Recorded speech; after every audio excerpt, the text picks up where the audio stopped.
Oh, guess you gotta play another game. Is that how we opened that? That was how we opened that one. that's how we did it, huh? Gwent. Gwent. The Witcher stickers. Sticker, I hardly know her. Got it. Describe to us what is going on Ricardo's phone. Oh, Witcher stickers. Ghouls.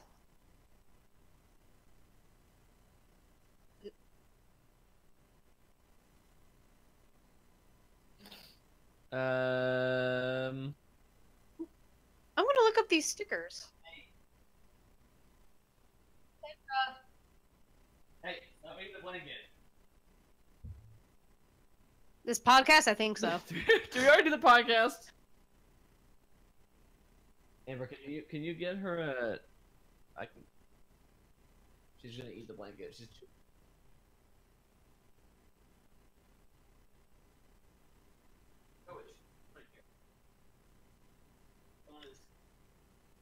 I haven't even played the game, and I know Yennefer's a sexy one. Yennefer's a sexy one.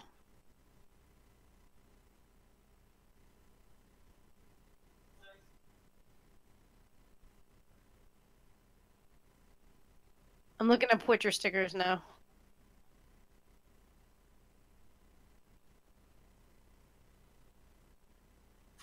A word? Uh-huh, go on.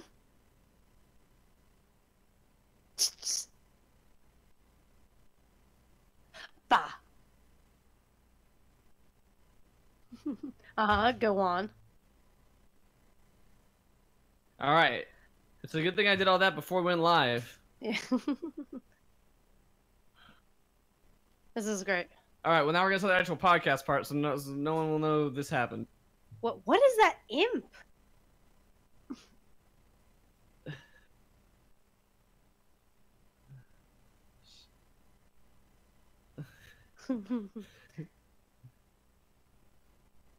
Alright, is everyone paying attention, or is two people on their phones right behind? I looked at the Witcher stickers. They were weird. They were weird. Sexy, but weird. Yeah, he's pretty weird. A lot of his moves burn meter, and I don't know if I can get behind how many of them you need to do that.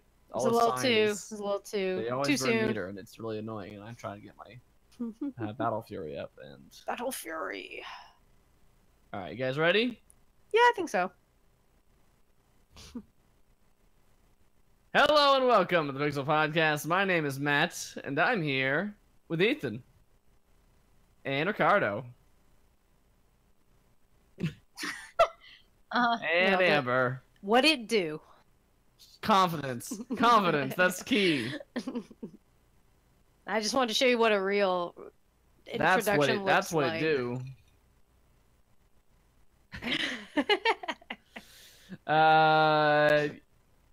You pity the fool. Let's see. What are we talking about, guys? Video games, podcast, Pixel podcast. We already did a bunch of goofing around at the beginning of this before we started recording. So we lost all our goof. So now I don't know how to goof at the beginning. Now I don't know how to goof at the beginning of the podcast. I guess I gotta get straight to business. We can talk about that video game business. I mean, we can talk about horse balls again if you want. Horse balls. Oh yeah, he made it. How was your trip? How was space? How was your journey? How was your journey? Should I say? Were there any lost civilizations or animals that you discovered? Okay. Okay. That makes sense.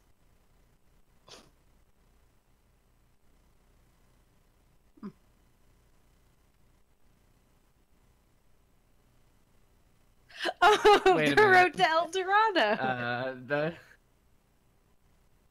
Nothing. That's what Ethan was doing.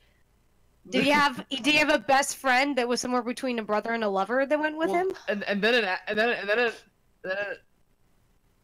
from the sexiest lady in animation, can we just say?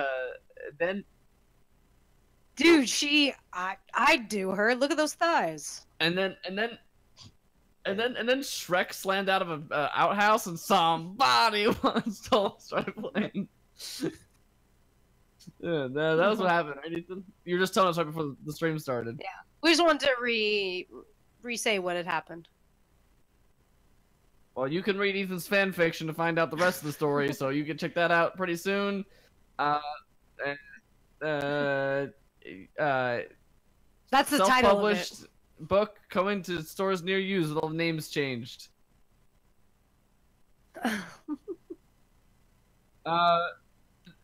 Just like my original character, Blonick, which I've created in Street Fighter 6 character creator, is Street Fighter Soul Calibur.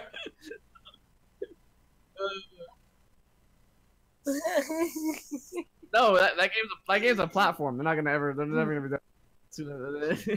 Yep, we're in this hell forever, lads. Soul Calibur 6. Oh. My great joke about the character creator of Soul Calibur 6 was ruined by me not saying the name of the game correctly. That's a rookie move. Once you know how to combo. That's true. That's only... Boy, that's like 50% of it.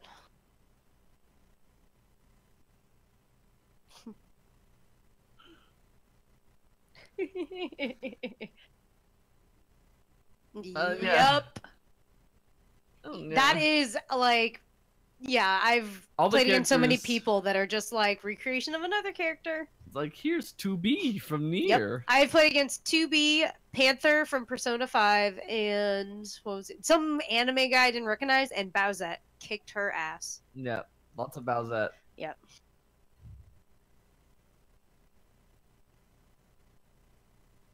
Yeah. I've only fought against. Nah, I think that I think it's just like the peak of it.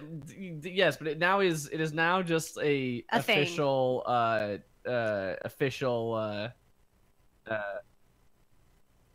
It's now now just part of the internet culture. I feel like from now on, part it's of not your gonna world. actually,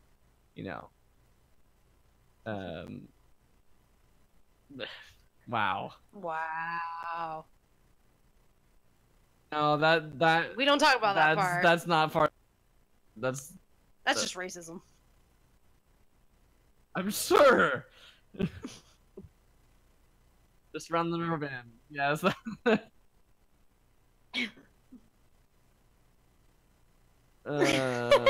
Nice, good. Yeah, cool, awesome, great. Soul Calibur 6. Ethan, who's your main? Sophia? Chilling out, Sophia. Maxine. There you go. She does look like Cassandra.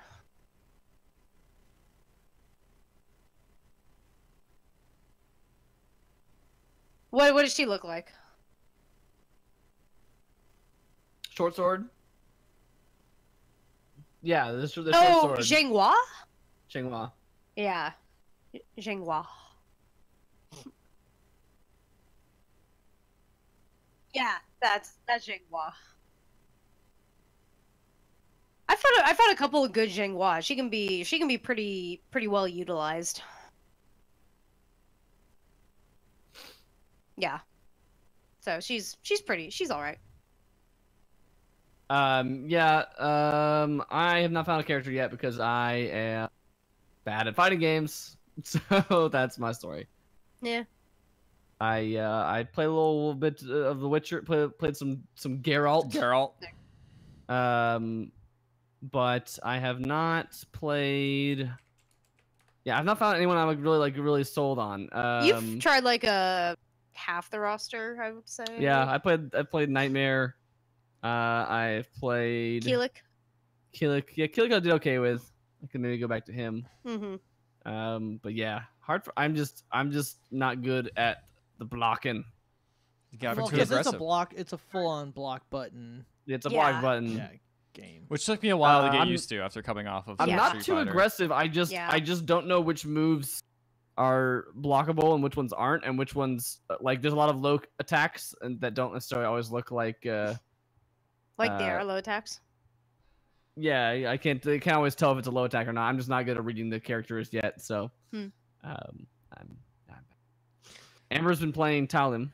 Yes, I've been playing guys, I've been playing a lot of Soul Calibur. It's Yeah. kind That's of eating great. up my life. Good. I mean, it's good, but it's eating up a lot of my life. I literally woke up in the middle of the night and I just randomly, and then all I could think about was what character I wanted to create next in the character creator and what moves I wanted to learn. Like, my brain is broken, y'all. Go ahead. I was gonna say, so where has most of your time in the game been spent thus far? Probably the online stuff. I've dabbled in so kind of breakdown of the game. There are 2 story modes. 2? Yes. Yeah. There are Yes. 2. One So is there's, a like- character creation one. Yes. Yes. Hmm. It's like character creation light, where you can you can do a lot of the like physical character creation, but not like equipment or anything. That stuff Mhm. you get as the story goes. It's fine. It's extremely text heavy. It's all text. It's so like- much reading. It's so much to the point where so That's I a just- lot of. here's the problem is Japanese. I don't And it's care reading about stuff that you don't either. care about. That's the thing Yeah, is it's a- just it really is obsessed with its lore, and its lore is not Mhm. very interesting or Nope. good. It's just very Nope. much like here's some world building. You get no interesting characters, just world. Nope. I found that's a lot of like Japanese, like specifically fighting game, like campaigns. Like I remember the Persona 4 Arena one was very much like that. I know Guilty Gear is very much like text heavy, like text Right. novel almost, and then it's like here's a fight, which is like Yeah, a 1-round yeah. fight, and then back to 10 minutes Text. of Yeah. text. Yeah, that's Yeah. exactly how It's this weird. one is too. Which has been disappointing, despite there's some interesting elements to that. where I've heard you- the other arcade story mode is better. I haven't played it myself. I've dabbled with it. Is it okay? Yes, it's better. which one is that? The character creator one or the actual arcade like story The mode? the actual arcade story mode, Oh, which okay. that one goes through the whole concept of that is you're going That's through the official canon story. yeah, you're going Of a through like retelling the, of Soul Calibur 1, right? it's a retelling of like I think it's supposed to be mostly one, but I think it goes through some of the games and kind of goes over the chronology of the story. And so you'll play as different characters and it will you'll learn like their stories. That one's actually voice acted and is not just like character portraits. That one's better, and it's also good because it gives you different characters to try. Especially if you don't have a character you've really picked yet, you can kind of try some, and they'll also sometimes give you. That's the mode where they'll give you like well, the character creation does this too, but they'll give you like sometimes restrictions, like don't use any energy meter or soul meter, don't use any throws, or get them down to half health or start with half health and stuff like that. So yeah, that one's a better one, but I mean, it's fine. Like it's It's fine serviceable. thing. They're both okay. I feel like I kind Yeah. of gravitate Story more modes towards in fighting games, not great. Yeah. Except for like, I feel like Injustice is really good, but Mortal Justice, Kombat. Right, yeah. Mortal Kombat. Nine. I actually do kind of like the character creator one because you can actually throughout the game you get like higher level swords and things, and that changes how you have to play because then you'll get a move set of some completely different character, and you have to play through the game like that. Well, that was kind of a cool concept. But besides there's some that, cool ideas. It's just like it's just so much slow. dumb text. Yes, and a lot And you of get text. some good tutorials in that mode as well. Yes. Yeah, I did play That was- tutorials in that mode, which was Yeah, very helpful. that was like the first thing we did was get into that and jump into the tutorials because it's even though like I mean I haven't played a Soul Calibur game since 2, so already I'm behind. But like there's just a lot of different mechanics they have in this that was good to just kind of get a breakdown of this is good for this you want to do this then and stuff like that. It is a good refresher, and yeah, so we played a bit online too, and it was a little bit laggy sometimes, but most part ran pretty well. How's the games been going online for you, for the most part? Pretty good. Like I would say the beginning I first saw lag and stuff, but it seems like it's smoothed out a lot. Like I only on the rare occasion will be fighting and maybe there's like a point where it kind of stutters or something like that, but for the most part pretty good. So and I know this was a big problem with the network test, but like what is the length of time like between matches? Is it fairly quick to get in there or what? It's not too bad. It's definitely a lot better than the network test. When you play online, you can play either a ranked mode, which that was what the network test was. It was all ranked matches, or a casual mode, which you go into a room and then you'll just be lobbying in the room, spectating until it's like your turn in the order to play the whoever's winning. Yeah, pretty standard stuff. Yeah, so pretty straightforward. But it's not for the network stuff as far as wait times. It hasn't been too bad. I would say the longest I waited, maybe 5 minutes. I was like in the middle of the day, like no one's on. Usually in the evenings, or if I play in the morning, I usually can get on pretty quick. So it's been a lot better. So I'm glad for that because I don't have to sit there and wait 5-10 minutes between each match. Yeah, Amber's doing pretty good. Been doing all right. Yeah, it's taking time. It's gotten to a point where you beat me when I was beating you for a while. Then you started beating me, and I was like, "Oh, I can't win now." Now I'm just angry, and now I want to get better, which is good. Which is how it should be. Is that I should get better, train, and then beat you, and then you get mad and want to beat me, and then it gets away. And then we'll make it all the way to Evo and hope the game is actually announced in Evo, right? Right, guys? Yeah, for sure. I mean, it will be there. I don't know, maybe it might not be a main stage thing, but it will be there. People seem to like it pretty well. I'm hoping it will be. Yeah. Yeah. It's pretty fun. It's fun playing against people, and it's it's nice having an online thing where everyone's not absolute trash. You can occasionally get some trashy people, but not too bad. Yeah, the new thing on Twitter. I don't know if you guys have seen this, but Amber and I were talking about this a couple hours ago.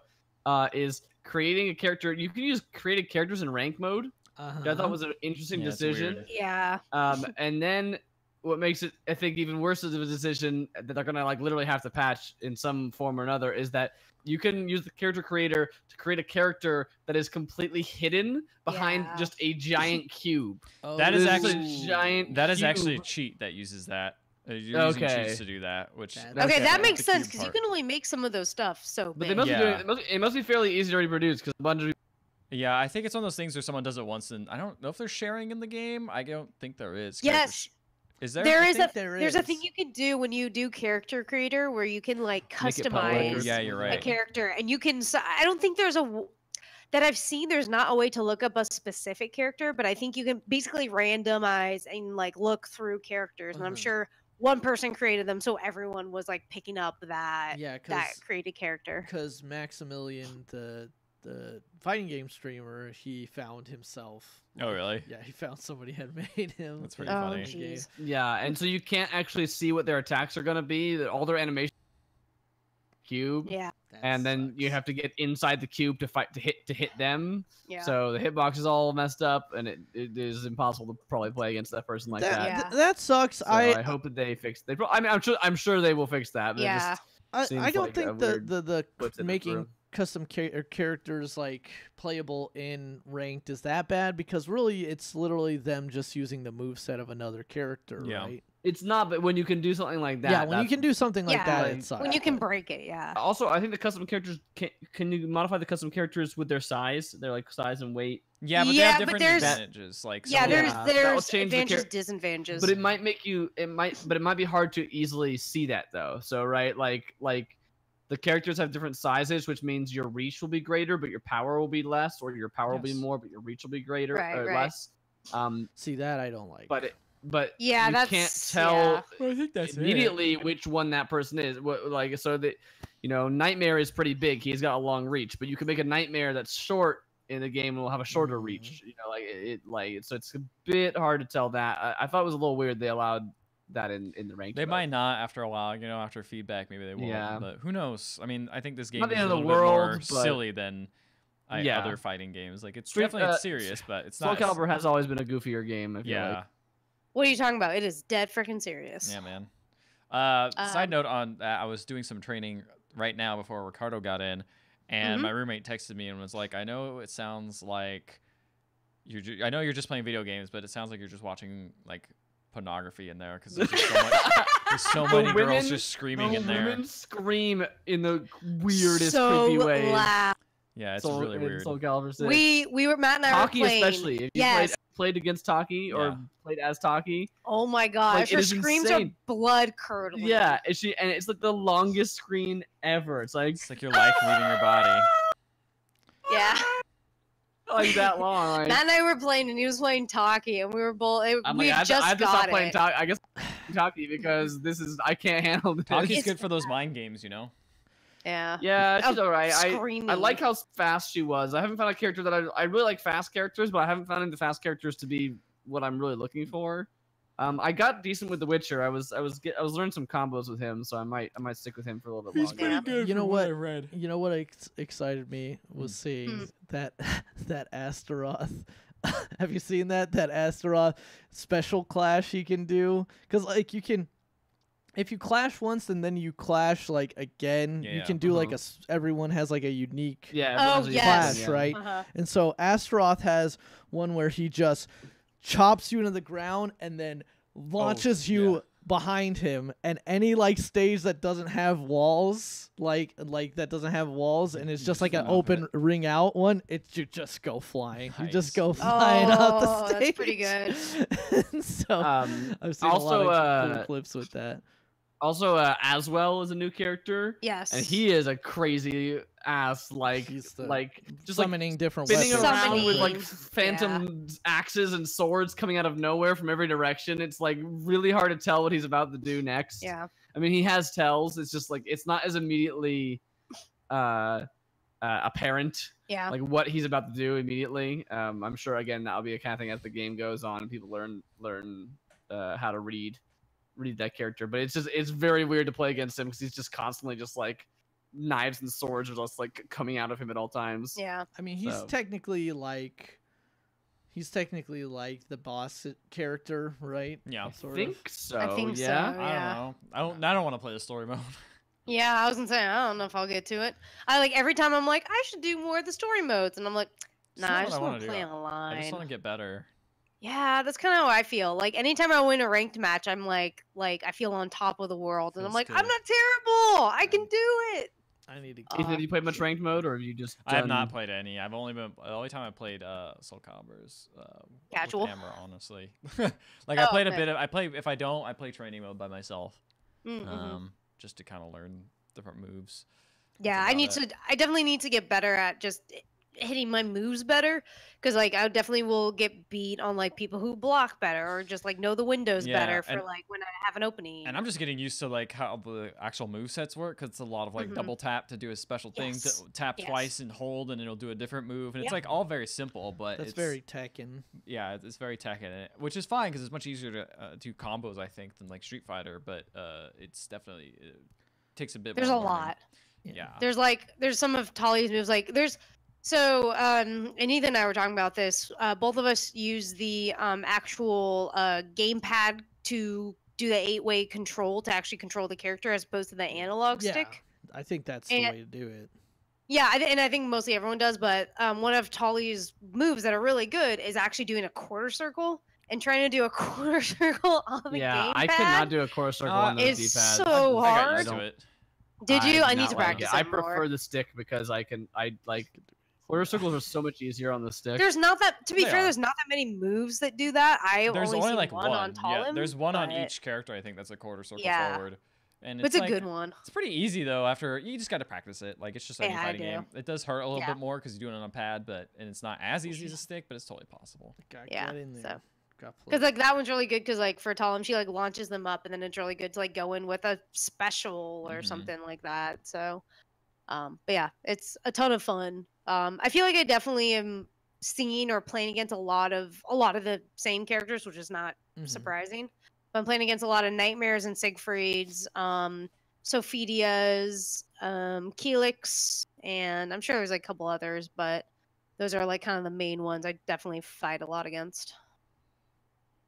All right. Looking forward to playing more of it. That's so Same here. Calibur. Oh, and also, side note, I made Makoto in the character creator from Persona 5, and I was very proud of it. I was gonna say Makoto from Street Fighter Third Strike. No, I made sorry. a skeleton. Oh, cool! You made Spinal from Killer Instinct. Yeah, I did. 'Cause There's Skeleton no with a sword. customization options except for color, Oh well. so I made him purple. Oh, You can give him a jacket and stuff. Someone Nope. made Sans. I saw that. Someone made a giant Yeah. Sans. yeah. was Oh, you just might be freaking able to in awesome. the actual Has a character big old creator. I was in the story jacket. one. There's a big old jacket Oh, in in the and story mode, pants your on. Yeah. story character is a skeleton. It's just a naked purple skeleton. Yeah. I got a girl with ears. I kind of wish I would have made something else.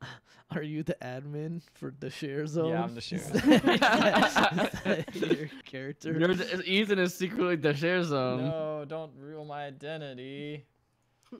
What else we all been right. playing? What else we been playing? Ethan's been playing 20 million games. Like I a was in the Ricardo center of the that was playing one game. So Good what's job, Ricardo Ricardo. been I playing? one game from then to the yeah. So I'm in between stream games right now. Although the next stream game I'm gonna play. So I was playing a game that actually was free on PS Plus a couple months ago, and now it seems like would be the most appropriate month to play it, and that is Dead by Daylight, which is a pretty what is it? It's a how old is it? No, but I'm saying like it's pretty old at this point. It I is. think it came out like 3 years ago. My brother was Probably. a I long think time it just before that. recently entered like actual, like final form. 2017. Oh Oh, wow. that's not even that bad. No, it came out on PlayStation on 2017. It came out in Windows in 2016. Okay, Okay. there you go. Either way, this is an asymmetrical online multiplayer game in which one person plays as a killer, and 4 others play as survivors Not That- always. that are. They don't always survive. Yeah, exactly. There you go. Oh, you had it. I See, you forgot. I just was looking if I downloaded had this because like PlayStation Plus, I've had that. I download everything. it. I just downloaded it 'Cause like I knew. yesterday. I also had the Friday the 13th game. Because as well, Friday the 13th is free this which month. is also a similar Yes, game. sorry, Which is a that's the one I similar game. downloaded. Which is a similar game. The way that Dead by Daylight works is that the 4 survivors are put out into a map, and their job is to start up 5 generators spread across the map in order Okay. to create power to a door, to then open the door and escape the level. Mhm. Sure. And the entire time, they're being stalked by one player who's a killer, whose job it is to take out the survivors and hang them on these hooks to be sacrificed to the entity or whatever. The lore of the game is really weird. Like there's like reams of lore for every single character in this Oh, game, really? and it Yeah. never actually matters Matters. because it's all multiplayer nonsense anyways. So yeah, to Overwatch. You're right. Yeah. But there, Oh, well, man. no, there probably were. I was gonna say, but there were no like weird short I go- movies for. Amber for- and I both did this at the same time. But the game is fun. Like I was actually pleasantly surprised at how much fun it was to be a survivor. Because normally I don't like scary games, but it's fun to be a survivor in this game. Mostly because I feel like they actually have sort of an advantage, unless you're playing against a very skilled killer character, Right. because the maps are pretty large. The killers usually have very limited movement. Certain characters like the hillbilly has his chainsaw run that lets him run across the level pretty quickly. Characters like the Wraith can move around completely invisible, so it doesn't set off, because whenever the killer's near, survivors get like a heartbeat sensor, and like the faster it gets, like the closer the killer is. But like whenever that goes off, like, oh shit, I gotta watch out, like where is this guy? But like the Wraith, when he's cloaked, like he won't that won't set off. The only disadvantage to that is to go visible again, he has to like ring his bell, so like immediately that goes off and you're like, oh shit, where is he? And then you just take off running. Though. That's a cool mechanic. So there's a lot of stuff to like worry about as the killer, because it's, there's 4 people working in tandem against just you. And then on top of that, the survivors are pretty hardy. Right. Like they take they are. That's the surprising to me, like compared to Friday the 13th, which I've also seen played. They take a lot of hits. You have to like freaking really kill these kids. so you hit want them dead. So unless you have special like abilities, which every killer and every survivor has a bunch of different abilities. For the most part, a killer has to hit the survivor once and they go into like an injured state. Then they're easier to track and they make noise. They can heal themselves, or another teammate can heal them.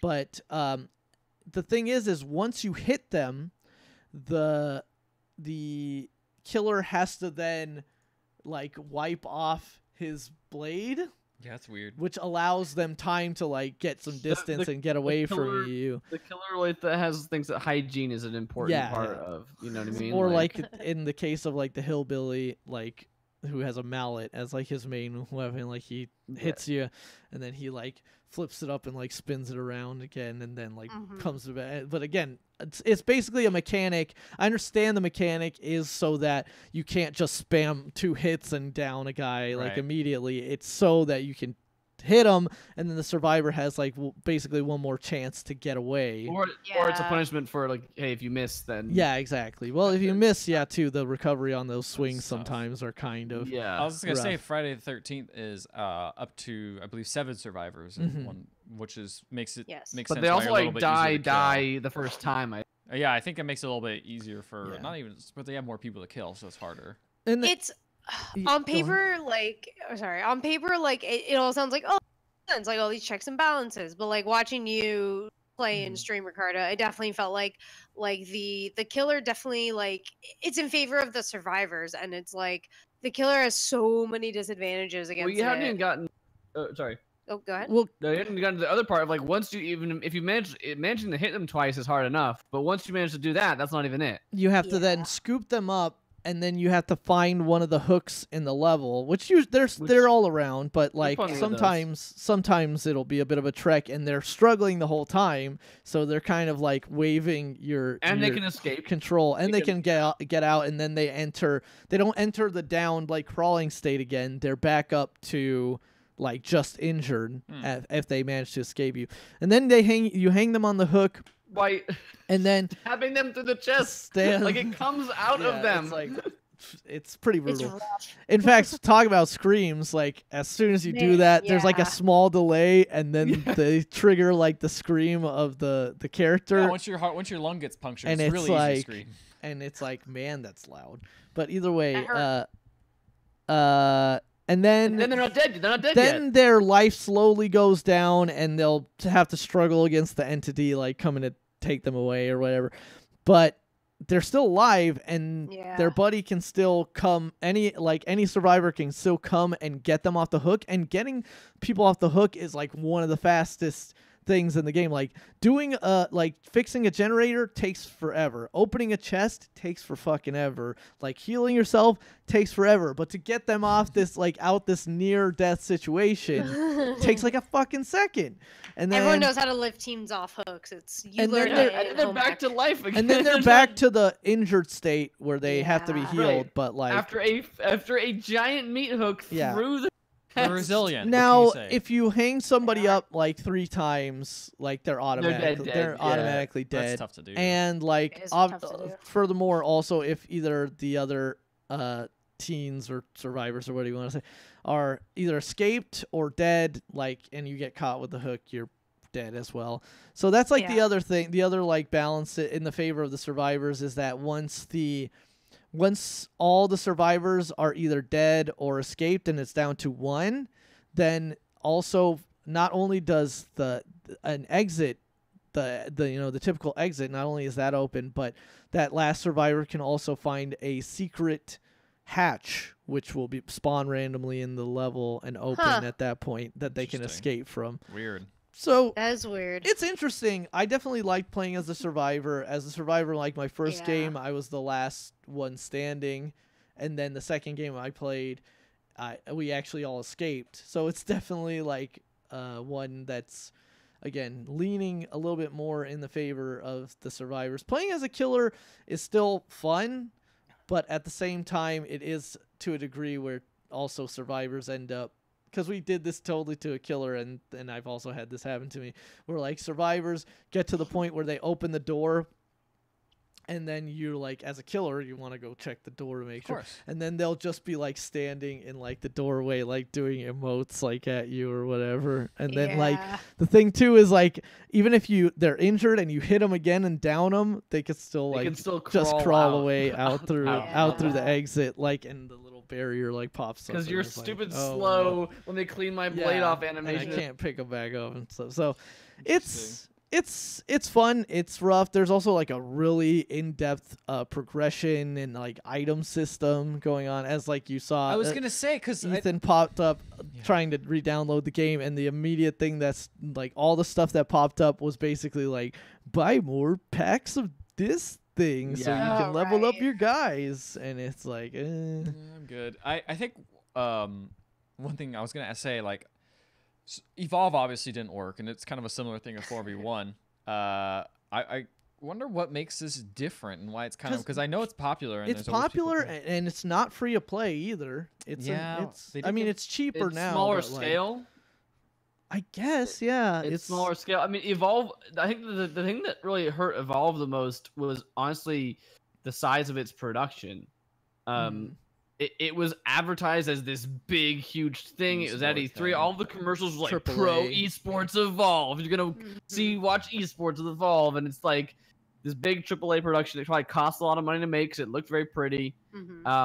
And it came out and it was like perfectly fine. Like, it wasn't like it was a broken game that was bad to play, but it just didn't sell. Yeah. It was $60 and didn't sell. I heard it sold okay, and then it went free to play, and that wasn't enough to save it. And that I think it was just kind of a rough set of setbacks that couldn't fully recover from. I think. While this game started off small, early access. This game launched at like $20-$30, I think. The interesting thing about the game is that although the theming is pretty strong, like all the levels are like are pretty like well designed and like appropriately creepy, it is still like it's funny to then like realize how gamey like the actual mechanics of the game are, and like it's you can see very quickly through the seams, and it stops becoming like scary intense because like, oh, there's a killer out there, or more like, ah shit, like he locked onto me. I messed up my skill check and now he's locked onto me. Now I'm like behind redoing my generator and stuff like that. So like it's the other thing that was interesting is that you kind of got to know the maps pretty well. It seems. I mean, some maps more than others because we watched you play one map and it was like this cornfield. It was like basically all open space with like bushes and things to hide behind. But then you did that map where it was like in the suburban neighborhood. Yeah, that you could go into houses and stuff like that, and like you couldn't like find it. You were having trouble finding people for like the whole time. That's that was like the Halloween map. I want to say like fake Halloween. Because like there are Nightmare on Elm Street. There are licensed. There are like on top of characters inspired by, there are actually like licensed characters in there, like Freddy Krueger's in there. Michael Myers, the Jigsaw killer, and Leatherface is in there. So Not Jason Voorhees though. No, not Jason. So bless you.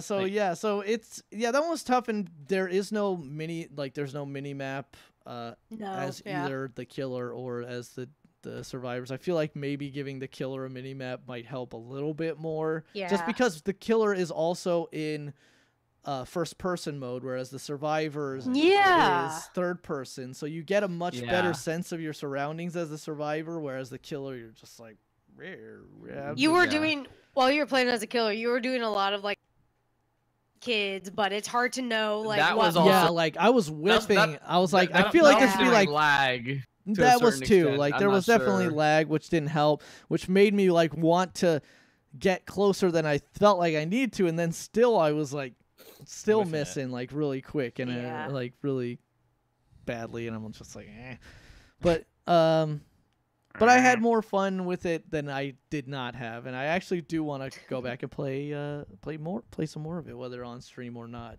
Yeah, I'm interested to play it. I realized I was like, man, I haven't played one of those. There's not many of those 4v1 games or one versus all. And I saw you playing it, and I was like, man, I'd go for trying it because I was like being the monster in Evolve. So I'm curious to see if I'll like the killer aspect at all. I don't know.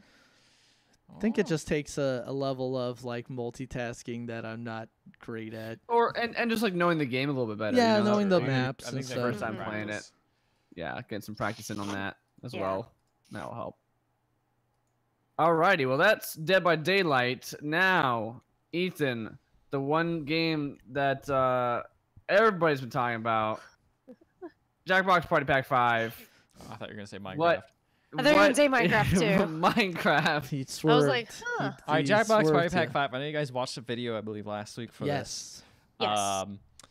Yeah, so Jackbox Party Pack 5 is the fifth in the series. It has, you don't know Jack, it's back. It's back, baby. We were here. Jack's back. You got a saw the rap trailer. battle game. Yeah, it was in the trailer. You guys saw the trailer. But in case anyone didn't hear last week. No, they watch every episode. You got a game called Patently Stupid where you make inventions. And you got the something Meeple Dome, I believe is what it's called. Is that the one where you like launch people? Yeah, where you launch stuff. Yeah, that's like a weird Angry Birds thing, right? Yeah, that's the only one I didn't play. I heard it's not very good. No. That's the thing is I heard it was not. I heard it wasn't great, and no one wanted to try it because they're like, that's like a real video game, and I'm like, yeah, that's been like everyone's thing about it. It's like a co-op thing. Of those three, what is your impression of the Jackbox Party? Well, then there's the other one. There's I can't think of the name because there's that. Split the Room? Split the Room. Yeah. Oh, yeah, that's Split right. the Room. So I will say this is a pretty solid one. I think it is better than my overall is. I think it's better than Jackbox Party Pack 4. The Star Trek thing still holds true. Yeah, the odd ones. I don't think it's as good as. It's opposite of Star Trek. Yeah. Odd ones are good, even ones are bad. Unlike Star Trek, which is the other way around. I don't think it's as good as Jackbox Party Pack 3, but I do think there are definitely some stronger games in different ways. You know, they do their own thing. So, You Don't Know Jack is unlike. You remember how the You Don't Know Jack game that came out for Xbox 360 came out a while ago? That game was great. Great. I mean, that's what started the Jackbox series. I mean, even though that's not called Jackbox, that was the thing. A lot of people were playing that. Was the start of Jackbox. Yeah, that game was great. And this is an interesting one because you know how they had set episodes where they'd play through everything and they'd be like, here's a mystery question. You had to keep track of it through this whole episode. It'll appear again another question. Those are great. But it lacked replayability. So with this one, they just put in, you know, you get you get the 10 questions still with the, you know, the first 6 being whatever points and then the doubles and 7 through 9 and then 10 is the Jack attack. So it has that format, but they're all separate questions. They're not relating to each other, which it works. It's fine. It still has its clever writing where it's like you have to think for a second and be like, wait, what is the answer that they actually want? Oh, okay. So it's good. But it's you know, it's You Don't Know Jack. I think they got the latency down enough where even though you're playing on your phone, I think it's fine. You can still. Because that was that's what got me in like the first time they tried this on the Jackbox Party Pack. Yeah, was that the first one. Yeah, it was in the first one where the latency was a little bit off to the point that it was like it was hard to do. Like specifically like when you were like kind of like milking the clock to like wait to like screw somebody or something. Like a lot of times that wouldn't go through. I think they stripped out a little bit more things in it to make it a little. You don't do the screws anymore, right? The screws aren't. No, but they're not used the same way. Right? In Jackbox, you press it and it goes with every person gets screwed. It's not just you don't pick a person. Every person gets screwed at the same time. Yeah, and also not everyone gets a screw, which is what in the first game in the first game and in the first Jackbox Party Pack it was everybody gets a screw. I believe you only get a screw if you win the last place or tied for last place or something like that. You will get a screw then certain times. Yeah. Good game, solid. I mean, it's Yono Jack. It's still good. The main thing about that seems to be listening to Cookie do his funny jokes. Good jokes and all that stuff. Questions are funny as well. Split the Room is an interesting one because that one's fun. That one's cool. It's got the whole Twilight Zone. You got an animated cat who's playing. I really like that aesthetic. Yeah, it's got a good style. I think it's the first animated character they made who's kind of on the screen. Whoa, anything break? That was nothing. Nope, everything's fine. We're fine. That one's really cool. It's because of the way you have to actually legitimately, the more people who choose one side and choose the other, it makes you pick interesting questions where you can't just put down like, what a bunch of dicks, and then, be like, what do you want to put in your mouth? A bunch of dicks, or, you can't say something sexy like, fuck this. Yeah, exactly. You can't say anything just stupid. You have to actually be like, okay, here's the prompt. The prompts are really good. Like, I can't think of any off the top of my head, but they are actually like really lengthy, and then you have to basically fill in the blank with the prompt and finish it and make it so it's actually a controversial, like, this or that sort of thing. Someone so that you can try and split the room. Exactly. And you get more points the more the room splits. Yeah. So it definitely the more evenly split the room is. How many, out of curiosity, how many people did you play this with, Ethan? 6 people total. Okay. Because like Matt and I we watched Giant Bomb did a stream or a quick look where they played through the games. And the thing we were thinking about with Split the Room is like if you have people that are like if you have like a I guess more party setting, and with this game, would it work to like just have people, just like chatting, like not really paying attention? I don't think so. Yeah, I feel like you have to be like focused because you have to be thinking like, all right, what is the controversial thing I can put down? But other Jackpot games are like that too. There's a couple that have that, and honestly, in this set, there's probably more of those, but less chatty type. Goofy stuff. This is definitely less casual. I feel like than the other ones have been. Which I think is still fine. Yeah, there's still fine for that. But that it makes the games better in certain ways. So, so you have that one.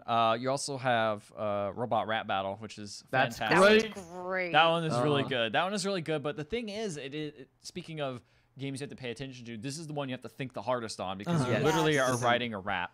You write a rap and you're facing off against someone else in the group, and you write this like it gives you like we put one word in, it gives you that whole sentence and it says okay, rhyme a rap with that one word. And you put down like another sentence, then it gives you another sentence, you fill in the blank, and then you write the sentence out like that. So you got 2 whole lines. You basically gotta write 2 whole sentences. Okay. And make them rhyme. And so it's a bit of work, and you only get 2 minutes to do it, which is kind of not very long. Yeah. But then the best part happens, which is you hear your friends say stupid, or these robots, they have text-to-speech, so they rap it with the beats in the background, and it's really funny. It's pretty good. It's so dumb. That sounds pretty good. Yeah, and if you play with your significant other and you're like, I don't want to be too mean to them, don't worry, they'll probably be really mean to you, and then and make the whole room laugh. Cool. It was funny. No, it was funny. Like I thought it was really funny, but I just remember typing in like, I don't want to be too mean. There's an experience talking. It's pretty funny. That's hilarious. Good job, Lindsay. Very, very personal cuts. Anyway, so that game, fantastic. Love that game, but it is hard to keep the momentum up because it's very draining to play. Yeah. Didn't play Meeple Dome, but Patently Stupid is also probably That's great. That one's so good. That one's super good because what you do is it gives you it has a bunch of people come up with like problems. So you're like, what's a problem you've been having? And it's like, I can't stop going to the grocery store or whatever. I don't know. That's just something people probably have an issue with. Yeah. So what do you do? You the prompt, right? It's like I can't stop blank. Yeah, or like what the blank is. And you put in the blank. So then you get a choice of 2 different ones, and you pick one, and then you think of an invention that will stop that. For example, I can't stop going to the grocery store, and it's like, how about you have your brake lines cut or something like that? Like, So you write that down, and then you write it down what the name is, and then you draw a picture of it, and then you draw a tagline. Okay. And it presents the presentation. It creates a keynote. It creates a keynote that you can do, and you have two options. You can either present it yourself, or you can have them automatically present it. Okay. Which is, they'll present it, and they'll be like, well, this will solve it with this, and here's what it looks like, and here's what we call it. And it's got great timing. It's like 100% perfect the way the timing is for each thing. Or you can present it yourself, which is hilarious. Okay, that sounds very good. You could just walk up and just say a bunch of different things like really quickly. Did you guys get up and stand in front of other people for this? Some people did. Like, some people, I did a couple times. Yeah, I feel like that would really add to it does add to trying to get the votes. I think the showmanship is key. Yeah, I think I drew sinful fiery hands for like I can't stop masturbating because everyone's gonna put that at some point. So I put sinful fiery hands. I was like, it's sinful hands. You're gonna die. And then just like keep going to the next one, and it's like that's it. And then it won. It was just the delivery is fantastic. It's pretty good. It's that one. That game is really good. So overall, I think it's a really solid pack. I think it does take a little bit more work because I don't think Patently Stupid works if you have a bunch of people just hanging around. Yeah. Drinking. It's not like TKO where it's like, whoa, look at that silly ass T-shirt that was made. Yeah. The games in this feel like everyone who's at your party needs to be playing the game, or like mostly everyone. Or at least like, involved. Yeah. I guess not playing, but like you can't be at a big party and have like gather 4 people around to play this because like everyone's got to be concentrating and not talking to other people while they're doing their typing in their thing or whatever. Whereas like maybe with like a Quiplash or something like that, you could be like, I'm gonna go get a drink because it's not my turn, and I'm doesn't like, matter, like and they're doing that right now, like, and there's Jeff and whatever, I want to talk to him, like that kind of thing. Doesn't really work as well with some of these games, but they do seem really fun for what they are. It's a good pack. It's a very good pack. I think it'd be fun to play with people who are as long as they're all dedicated to playing it. I think I'll have a good time. Yeah, not as complicated either though. As even though they do involve you to pay attention, they're not as complicated. They're not very. They're pretty simple concepts, and you break them down. That monster dating one was a pretty. The monster dating one's a nightmare. Like I think it'd be cool if I actually sat down and tried to learn it, but it's too much. Yeah, it was like a full-on board game of like number of rules. Seriously, it was. All right, Ethan, what's going on with Minecraft? What's this game that you're talking about? I never played Minecraft. You had never played Minecraft? Never played Minecraft. I don't think I have either. And so. I've played like 5 minutes of it before. I did play the browser version, but I know the browser version is like not even close to what the real version is. So a while ago, I got a key for Minecraft because it was on sale, and I put it on my computer and I was like, well, I don't want to play this alone. So I roped Lindsay into playing it with me. And that game's really fun. You guys playing survival? We're playing the survival mode, so you gotta, it's not that hard. Really. Those dudes don't it's explode not your super house. hard.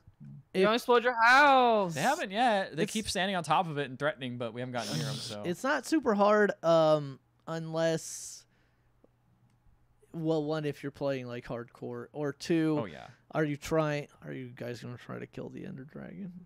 We haven't even we don't even see. That's the thing is we know nothing about this. We know there's no. And the thing that's is, like the end boss, right? That's the only thing about that. There's no guide or anything. Like there's no guide in the game. There's you have to look everything up. And there aren't any guides anywhere actually. It's actually the unknown game. Yeah. Game. No one's documented it. Nobody's heard of this game before. You Google it, 0 search results. But there's so much of us digging really deep into the ground and being like, what's this rock? Whoa, cool. And we bring it up to like the crafting table, and then like all these new recipes appear that's like, you can make it out of this. And I'm like, I don't know what a distributor does. And I look it up online. It's like distributors, all this other like this, that, and this, and does this, multiplies arrows, and like can spew water out whenever you want. And I'm like, whoa, okay.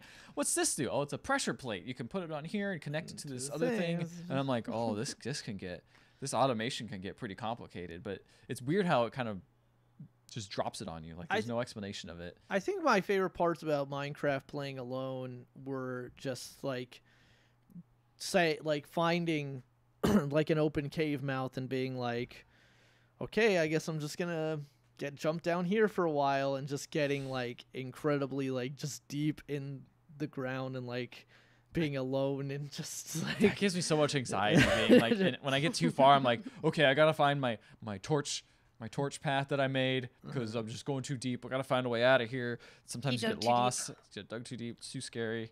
Well, that's the thing too, is like, and then you like open it up and it'll open up to like some underground area, and then you get like so caught up that you're like, Oh fuck! I forgot where the hell I came from. Yep. Well, Where's I guess my house? I gotta make a house here now. I couldn't do that. I put too much work into my house. Oh, well.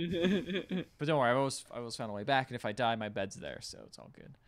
I'll just lose all my things. When I play Terraria, I like to find a big old mountain or hill, and then build my house into the hill like a dwarf. Yep. Like a dwarf. I remember the last time I played Minecraft, I built mine. Actually, it was like in one of those. It was like in one of those like swamp areas where the trees are like very close together. And I just built my shit on top of a tree. Wow, like on the top cool. of Yeah, like all the trees. I think the thing is, it was just very hard to get down. Then I didn't think about that. Yeah, I did. I think I just built like a weird staircase, but. What's weird about that game also is just like it's like you got to be creative, but also it's like we have kind of a weird minor goals, but also you got to be creative if you want to like do stuff. Because like you just saying like I built on top of trees, I'm like, whoa, I never even thought of that. Like that's cool. Yeah, but also it hurts my brain, and sometimes I just want to be like I just want to do the next. I'm just gonna build a hut. Yeah, basically I was like, this is a nice hill. We're building the tower here. Also, we don't know what the heck we're doing. I was like, I don't even know how to put down. What are these like half bricks? I don't understand how they work. Oh, you could use this flooring. You could use a roof. You gotta set down gravel and break it with a shovel, and sometimes it produces coal. Sometimes. What? Yeah. Well, I could just dig. I'm digging hard. I might just find coal. But yeah. I'm just saying. Anyway, that game's pretty dang cool, and also cool is the crossplay or cross-platform stuff where it's like just sign your Xbox and all your. I was gonna say maybe someday PlayStation could play. Oh yeah, it's still not on there. For some reason, I was like, "Whoa, Fortnite, obviously everything, but not Minecraft." Maybe someday. The other big thing. I think they're probably close to it now. Like Minecraft just came out. It's also a weird thing too. Is I bought Minecraft on my phone ages ago, like back when it was like $1 or something and first came out. It's called Pocket Edition, and now they've kept updating it so much. It's like not Pocket Edition anymore. It's right? not. It's, like it's completely the exact same as the PC version, and you just log in with your Xbox thing, and all your stuff is there.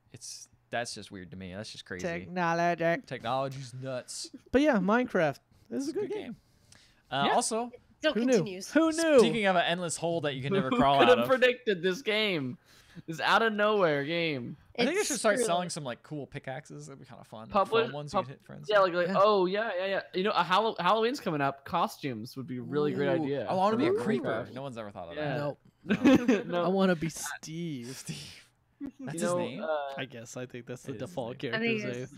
They just never mention it. And you can also have to pay money if you want to customize your character, which is kind of lame. But yeah, I mean that's the thing about like the PS4 and everything is like you buy like skin packs like of different characters. It's not like the PC version. Explain to me what a skin pack. Well, that's the thing is there's two different PC versions. Is that there's the Windows Windows version. You want to look like Nathan Drake? Yeah, and then you have the one where you can just mod the heck out of it and make it crazy. So yeah, it's like yeah.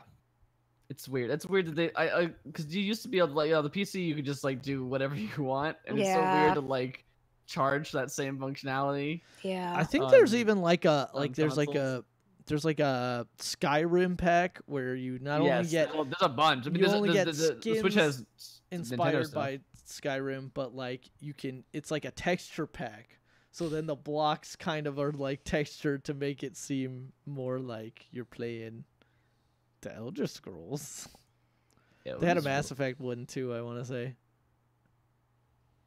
I've told chat to definitely get the mods, which I'll have to check out in a bit. I still have not gotten into that yet. Maybe you're just like dipping your toe. I know. I don't even know what this Elder Dragon is. Like I'm dipping my toes in. Speaking of dipping my toes in, I probably put it to about. Ethan, thank you for telling us about this indie gem made by Small Soft. Thank you. I mean, the guy who made it seems like a good guy. No, that's not. Anyway, I had so many good segues. Some with your dumb bit and just say what else you've been playing. We've been fucking talking about this for forever. Assassin's Creed Odyssey. No, I've talked about it once. No, I'm saying like we've been talking about what we've been playing. Like we haven't even gotten to the Assassin's news. Creed Odyssey. Man, I kind of like that game a lot. I want to play this game. It's pretty damn good. See, like, I know this will fucking probably give me a lot of hate, but like, I want to play Assassin's Creed more than I want to play Red Dead, to be honest. I don't know about that. I don't know if you think that. I don't know if you think that. It's honest. Rethink that one. You don't know if I think that? I don't know if you think Oh, okay. No, yeah, he didn't know. He didn't know Prove it about to that. me. Okay. Hey, take your dick out right now. If I had a copy of Red Dead here in Odyssey, where are you gonna put your dick? Oh no. Okay. No, that game is actually really cool though. Like I think it's because also I didn't play Origins, so all this stuff's like new and neat. Right, But yeah, that makes it does sense. take a while to get going. I finally got to the part where it's like, here's the assassin tree that you have to kill and this cult stuff, and it's like, that's neat. I think I cool. just really like the character. Cassandra's really cool, and she's just walking around being a badass and kind of like a Witcher style. She's just like, I'm gonna help you, but also I'm gonna kind of like poke fun at you or whatever. What is, because like obviously well, not maybe obvious, but in Origins, Bayek was a Medjay. A Medjay. Which he's kind of like an ancient Egyptian cop, so like it made sense for him to go around like trying to help murdering people like cops do. Is that what you're saying? Yes, exactly. That's what I do. We are cops. Assassin's Creed, though, Cassandra is just a mercenary. She's just she's there. just a mercenary. Her only motivation is to find out more about her family. it's Mykonos, right? You're a Mykonos. Everyone calls you Mykonos. Yeah, I believe. So that means mercenary. Is that a type of yogurt? yeah. Yeah. It's better than Danon. Better than Danimals? Better than Danimals. I'm more I of a want to Go-Gurt take person. the top They off. retconned it, so it's not Danon anymore.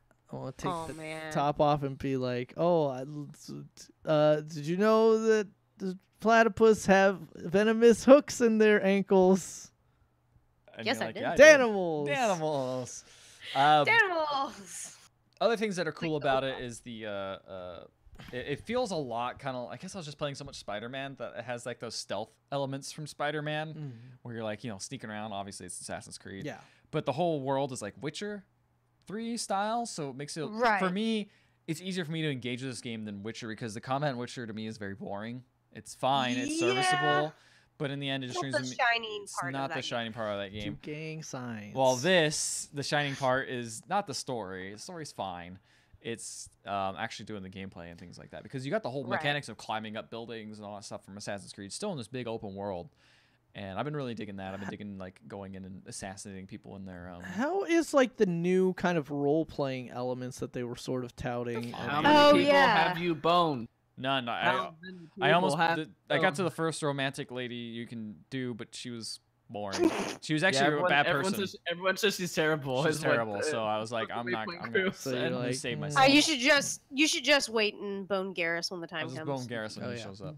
Yeah, as it should good. go. That'd be a great. That'd be a great twist. Assassin's Creed games that ancient. It's like a spaceship comes down. Oh, third act. Made too many calibrations. We've gone back Shepard. Speaking of which, not to talk about. No, it's fine. I didn't want to spend too much more time on Assassin's Not Creed. to talk about. Well, I mean, I guess it's semi-related, but I haven't caught your guys' last couple streams. Have you been doing in Mass Effect 2? By the way, we're talking about Mass Effect. Have you guys been doing loyalty missions? Have you started doing loyalty missions? I've done a few. I did Jacobs that one time, and then I did Jacobs just the one time, as opposed to to being like, you know what, let's try that. They're like, do you want to redo Jacobs? And I was like, nah, thanks. She did Zaid's twice. Game out, so. Oh yeah, I did. I actually had to do Zaid's twice. That was different. Yeah. Zaid's is also not that interesting. No. His was like most forgettable. He's like, I wanted to shoot that guy, and you're like, you show him shoot that guy. He's like, oh man, but I'll still be on your team, I guess. Yeah, basically. I almost wish the DLC characters like didn't exist or were just like better fleshed out because there's such a weird in between. Yeah, because I never did Kasumi's, so Kasumi's is like super interesting. Like as a character, she's kind of fun, and like her, I like her loyalty mission a good deal, but yeah, like in terms of like being able to interact with her or like have her matter in any kind of meaningful way when you bring her on a mission. Nah, not really. Nothing. Like, doesn't do any. Like, she's always the background character. Yeah. She might have a line every now and then. Yeah. Again, I think that the DLC characters in 3 were incorporated a lot better. But Yeah. Yeah, they also probably shouldn't have been DLC. But that's also the weird part is you incorporate them too well, and it's like, why are these people DLC? yeah, true. Yeah, exactly. It's really like that's why tough. I wish there wasn't any DLC characters, like DLC skins or something like that. Yeah, they shouldn't have had characters be DLC. They should have had DLC missions or something like that. But yeah, like more fun stuff to do with your crew or something. Again, Anyway, so but yeah, so I did Jacobs, I did Miranda's. That was, I believe, the last kind of big mission I did. I was on Ilium for freaking ever. You got a lot of you got new characters. I got Thane. Thane. Yeah. I got Thane and My Samara. dog. is Thane your main man? Thane's a good guy. He's cool. He's interesting. Really cool He recites a lot of poetry and then goes into weird stints where he has vivid memories or something. And Samara's cool too. Samara's cool. She's interesting. She's intense. I really like that. I realized going back to these games, they have a very like flimsy justification for why Shepard is the center of the universe sometimes, because it's a video game and your character has to be the center of the universe. Yeah. And like which is I think that games are finally getting to not be that, but like it is definitely like one of those games where it's like Samara lives by this super rigid code, so rigid that when you meet her, a police officer has to arrest her because her superiors are saying that, and she's like, "I will murder this police officer and anyone who tries to stop me in 24 hours unless because I have to, because my code states that I can't be arrested unjustly." Just a car. And then all of a sudden she joins your team and she's like, "Yeah, I'll just do whatever you say for now." Also, like no matter what. Remember all those dope powers where I could like annihilate a whole room of guys like very easily? I'm gonna use a gun now. Gun seems to be the way to go. You know what? That was a lot of work. I need to. I want to. I just want to fit in with you guys. You guys seem to be using a lot of guns. I'll use a gun too. I'll use a gun, I guess. Similarly, and then with just Zaid, be like, do this occasionally. Similarly with the Zaid thing of my whole entire life has been spent trying to hunt down this one guy who betrayed me so I can kill him. And Shepard's like, "Nah, don't kill him." And he's like, "F you, Shepard." Anyway, whatever. I'm still on your team. On your too, but I'm mad about it. Because I'll still tell you cool stories when you come visit me. Yeah, because we have to have an option for you to be loyal. For every like Paragon or Renegade choice has to have an ability for you to still succeed. Yep. Like it just.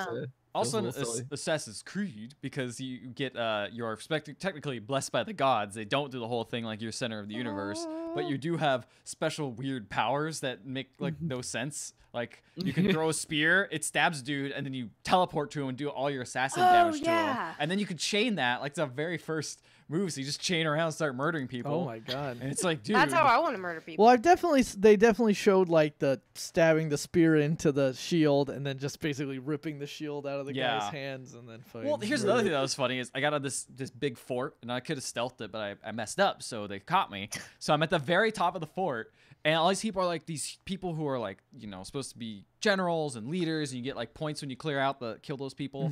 They come up and they're like, "I'm gonna fight you," and I just kick them off the cliff. They go, "Ah!" And then I see their health just go away, and then more people just keep crawling up because they all crawl up because they all could of course climb everything because they're all assassins too, right? Yeah. So you keep kicking them off, and I just cleared this whole fortress, probably like 30 people just kicking them off and building, and I really liked that. I was like, man, I haven't played an open world game in a while like this, where it's just weird, janky, stupid stuff that's fun. There's something to be said about good, dumb, stupid open world. Yeah, and I feel like Ubisoft makes a lot of those, and it's good.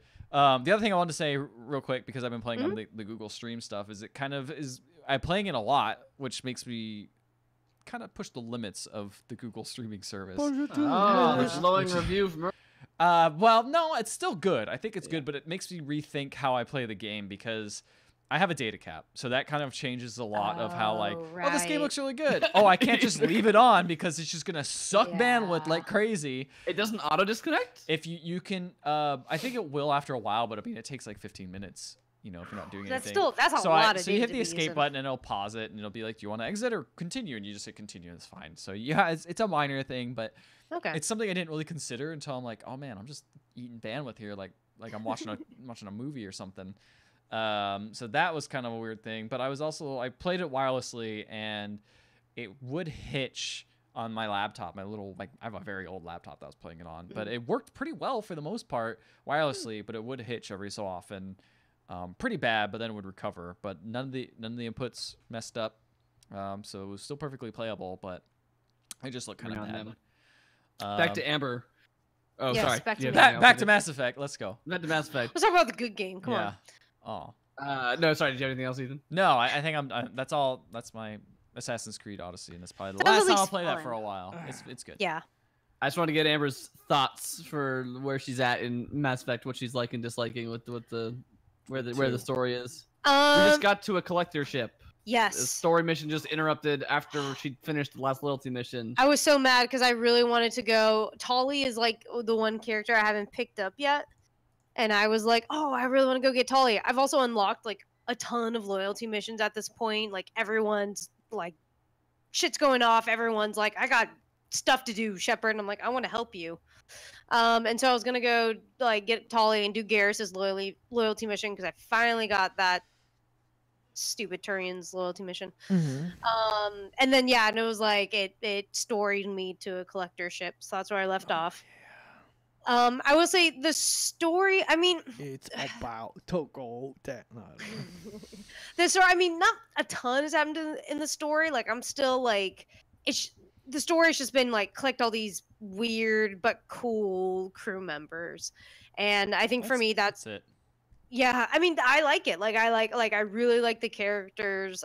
Even the weirder ones I don't like as much. But like they're all cool. Like even like boring Jacob's cool, and like Morden talks a million miles an hour and is pretty entertaining, and like Jack's badass and awesome. Like they're all fun characters, and it's like I want to like get to know them more, do the loyalty missions more, like. My favorite time is going back on the ship. It's like, all right, who can I talk to? What can we talk about? I want to know more about you guys. So I'm enjoying it a ton. Like the last couple episodes, we were on Ilium doing a ton of stuff on Ilium, and so and it's cool to be on like those little hub worlds. I'm enjoying that, and I'm ready to get the rest of my crew and do more loyalty missions. That's the stuff I look forward to. Agreed. That's cool. that was always one of my favorite parts was when people had new dialogue for me and it wasn't just the same. It's not like there's a lot to do, Shepard. Maybe another time. Yeah. It's not like Soul Calibur where it dumps too much dialogue and you're like, I don't care about any of this. The soul still burns. And well, now we've been like over an hour talking about games we've been playing. We've been busy this week. New games. Yep. Lots of new games. Honestly, a lot of these news things are like, it's just as funny. Bye. The first story is not. This is the funniest one. Oh, it's news time already. Already, it's, like I said, it's been an hour. Time flies. Time flies when you're having the podcast. Having a ball. Yes. So speaking of the big game out this week that everyone's gonna be talking about, I thought we were talking about the Super Bowl for a second. The big game. It's out this week. Your favorite teams, already? Snacks and the commercials. That's what Doritos always about. Bringing it. Pepsi. Terrible. Kotaku did Jason Schreier from Kotaku did a giant deep dive into Rockstar, where he interviewed over 90 people, and has been researching this for months, even before the recent stuff coming out about the Rockstar company culture of crunch. And since we talked about it last week a little bit, I wanted to kind of follow up. Also, Ethan wasn't here. Going into kind of some of the work conditions at the company and kind of what that meant. It's a lot to it. It's 10,000 words, so it's a big long article. I suggest everybody go read it though, because it's a really good piece of investigative journalism, and it kind of like have you guys read it? Did you guys get the chance to read it? I have not. I read it. Yet. I read half of it, and I was at work, and I was like, no, this is. It's here's the thing. It's long. You read, I'm not saying that it's. You get the idea about halfway through. It's like, man, it's a lot. Some people like working. Some people like doing the crunch, but everyone seems to be doing crunch there, despite that whole, we're gonna lift the ban off and the social media ban, and some people are gonna be like tell their stories. It's like, yeah. Okay, those people who got the permission to say that.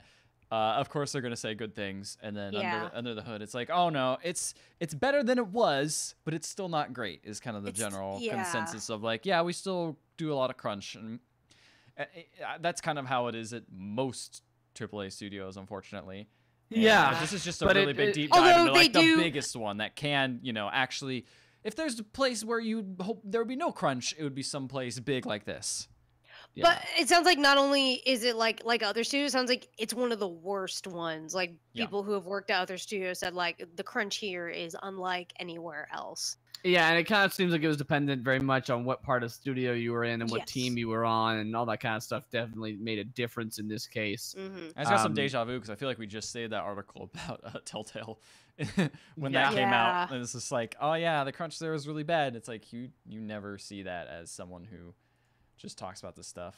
The interesting thing to me, I thought, was, and I talked about this on Waypoint's podcast as well, is how open Rockstar was. Not necessarily transparent necessarily, but they like gave multiple interviews like officially with Schreier, and then like brought him into the studio to have him talk to people in front. I don't know if you got to that part in the article. I did read that. They brought him into New York, sat him down with the head of PR for the company. Yep. Then him and the head of PR got on a Skype call with multiple people from different parts of the studios and like different like levels of the company, and on a Skype call together, the PR guy was like, "All right, yeah, go ahead, ask him about things," and it's like that's bizarre. That's not how interviews. That's really, not how like interviews. Like, you're never gonna shovel any. It's not a bad thing if you're doing like, hey, I want to talk about this new game or whatever that's coming out. But when you're asking about like labor conditions and stuff like that, the PR person, of course, they're gonna be there and be like, oh no, it's okay, don't worry,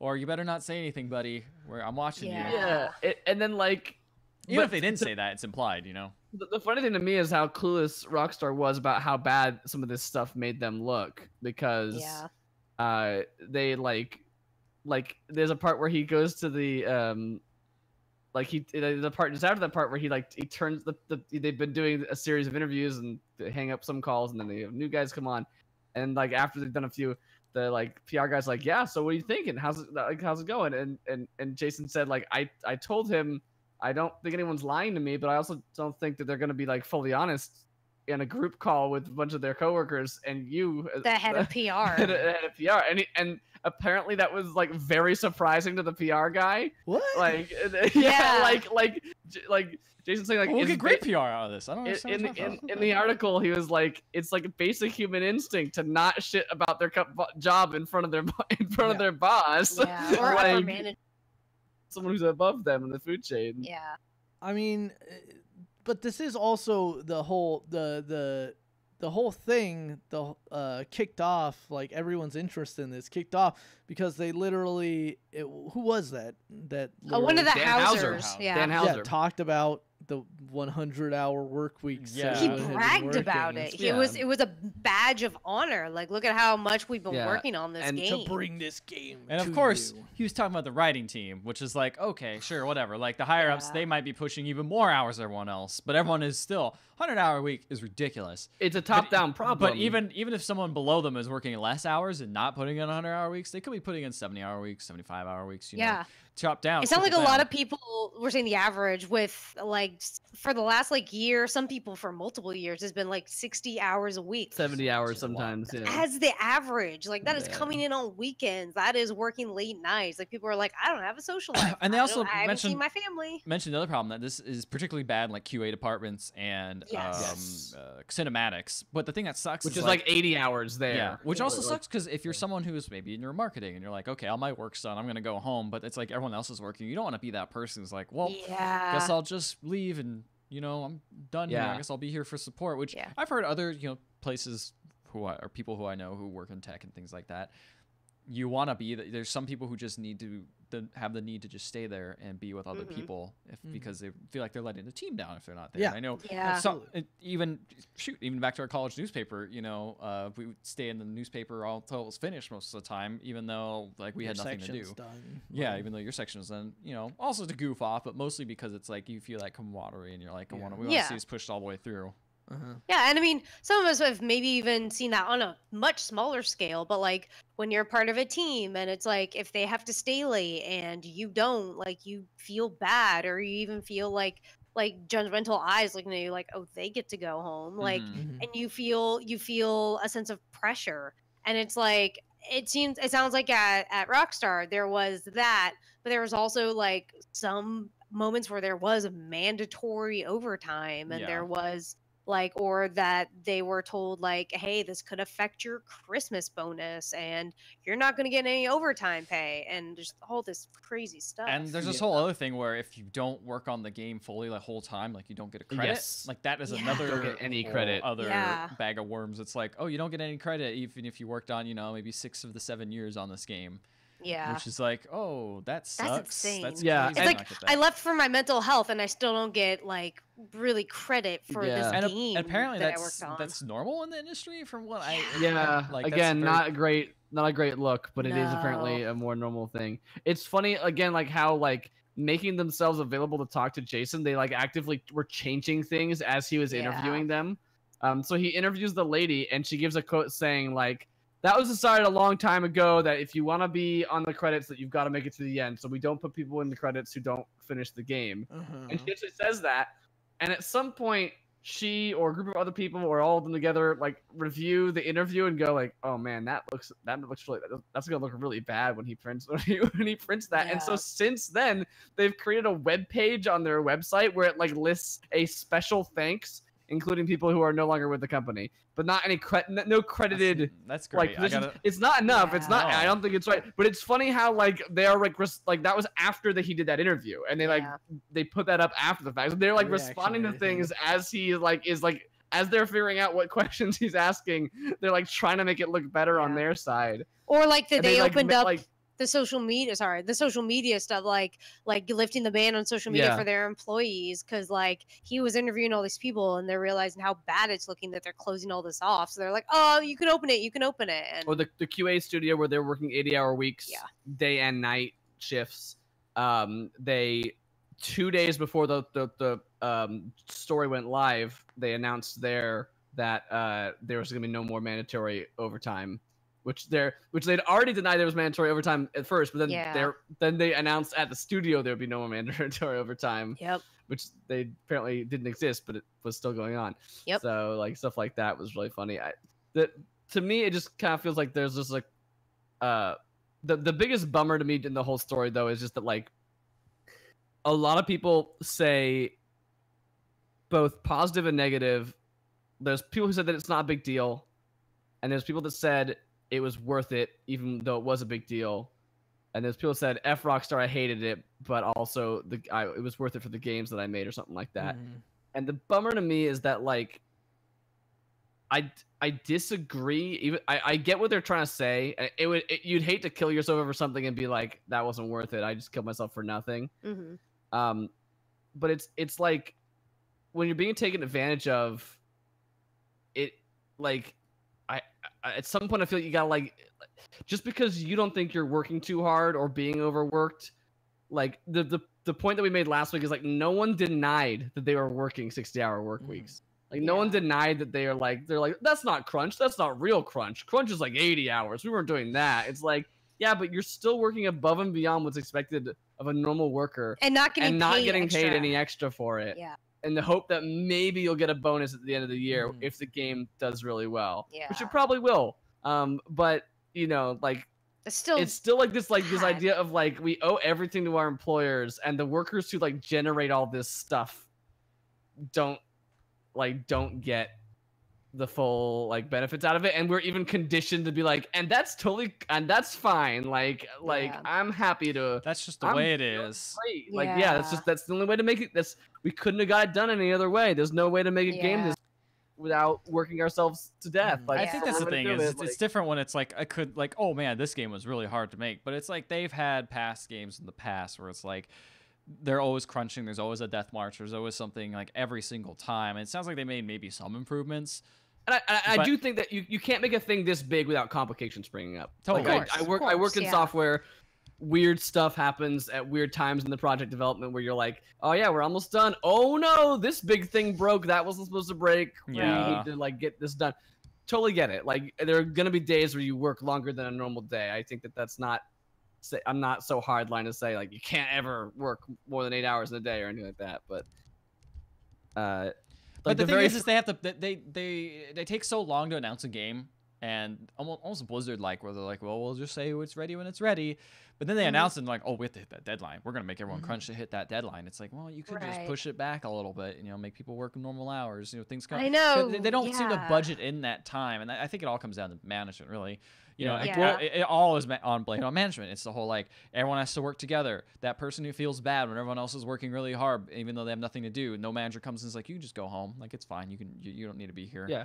Yeah. The very first paragraph. Let me read you guys the first paragraph of this The article. first paragraph is perfect. It's great. summing up. This is exactly what you're talking about, Ethan, of terrible management. Yeah. In the final year of development on Red Dead Redemption 2, the upcoming Western game, the top directors decided to add black bars to the top and bottom of every non-interactive cutscene in the hopes of making those scenes feel more cinematic, like an old-school cowboy film. Everyone agreed it was the right creative move, but there was a catch. It would add weeks of work for many people's schedules. You can't just slap back bars on the cinematics we've already shot, said one person who worked on the game. You have to reframe the camera so that cinematics flow in a particular way, and you're emphasizing what you weren't emphasizing with initially on that shot. It's not something like you just like, oh, just put the filter on it to put the black bars and then you're done. It's like the game is a year out, and top creatives, which that implies like the Housers or someone at that level is like, we want to change the way we're doing these cinematics, and like good management is saying no, like we can't do that. Or like, if we do that, we're gonna push it back. Or we can do that by delaying the game. Like, yeah. But then the other option is, why not have your cake and eat it too? Just overwork your workers, and then you get both at the same time. Because it sounds like this game already was delayed internally twice, and then publicly delayed twice. So yes. It's like they already did that method, you know, but now they've already announced it, and that's the problem. Like I worked at a software company too, and anytime there's a delay, it's like, well, we never announced anything, so it doesn't matter. Like it's fine. We have all these things going in the background, but when something pops up, like Matt, you were saying, like you just delay it and you just don't announce it. But video game companies have to announce their stuff so early because they got to generate that hype. There's a whole PR cycle. There's a whole, you got to get people ramped up. And let me tell you, friggin', they put a lot of money into ramping up people for Red Dead Redemption 2. There's a huge marketing budget behind this game. So you can't delay it. Like at that point, you know, a year out, you're already getting the marketing stuff in order. You're already booking places. You're already, you know, buying those billboards and stuff like that. So you can't push it back. And it's just one of those things where it's like, it would cost a lot of money to push all that stuff back, but you could do it, or you could, you know, build in everything. I feel like I know we don't. I was gonna say, I'm sorry. I know we don't talk about like Nintendo that much, and we don't know much about how their work culture is, but I feel like they probably do not have nearly as much crunch as like American companies do, just because those games always come out to press like almost like 2 months before they actually hit the street date. That's true. Like they seem to have all that. Sometimes they don't, but sometimes they do, and it makes me feel like they might have that internal scheduling maybe a little bit more down. Of course, I have no I have heard something from Miyamoto and his creative team, but that implies like it's the late, like it can be crazy late work nights and things like that. Totally, like it happens once in a while. And also, I don't know, man. Sakurai said he almost died that one time he made Smash Brothers. That's true. You're right. Good point. It depends. But it also depends on the company, because that's how, you know. It does. It totally does. And I think that like. Yeah, when it comes to like, I think the thing that really strikes me about this anecdote, which of course is an anecdote, there are real issues that come up, but like this is such a needless thing to kill your team over. Like I know the black bars will make cinematics look a little bit more, maybe a little bit better in your mind, or make it look like an old school Western or something like that, but that is such a dumb thing to delay. To delay a game, I think it's silly to delay a game over that. But if you really want to get it done, it's your creative vision. All right, delay the game. But like to kill your team over something like that is ridiculous. I worked for a company where it was a small company, but the owner was similar to this, of like wanting to do these little like touches and little like changes always at the last minute, and it was like always at the expense of whichever team he was like, you know, putting out. And like I worked for the graphics department, so like if it was like, you know, some something that we were putting out, like it was like well, now we have to suffer because of it. We have to work. Like, granted, we were mostly hourly, so we were getting paid, but it was like it still sucked. It was like I got plans, or like I was planning, like I wasn't planning on staying here till 9-12 a.m. Yeah, like whatever you're doing. Yeah, so that is definitely a case of like when you're in a creative field, you always want to tinker, and there is, like you were saying, Ethan, there needs to be like a thing of like good management of like knowing to stop when you need to stop. Yeah. And it's like if you have this idea, you go to the people and they're like, we can't, like, without killing our team, we can't do that. Then you're like, all right, then we won't do it. Like it's not, there's no need for killing people over. And I know it's like, oh, it's polished and all the little pieces like make a big deal, but like, and the other thing is people are like, they say, well, a lot of people enjoy it, and they're like, oh, I'm really proud to put out this great game, and it's a Rockstar game, so it's gonna have a certain caliber. It's gonna, the reviews already come out. It's already gotten pretty great reviews. They're proud of it, and that's great to have. But what if you're working on Max Payne 3, which they did mention in this, which did not sell well. No one got bonuses for it. Yeah. They broke their back over it, and they did not get anything in return because they didn't get the bonus. That's how it goes. You're not getting paid a set overtime because you're salaried. You're relying on that bonus, and it just doesn't happen because the game didn't sell. That freaking sucks. You're breaking your back over nothing at that point. Like, at least you could in the back of your mind be like, okay, we're gonna make this really great game. We're gonna get a bunch of money at the end. It's gonna sell real well, and that in theory, that's how it should work. But it doesn't always. You could be working for some smaller company, and maybe that company goes under before the last 2 episodes are released or something like that. And then you're out of luck, and then you don't even have a job. You could break your back for nothing.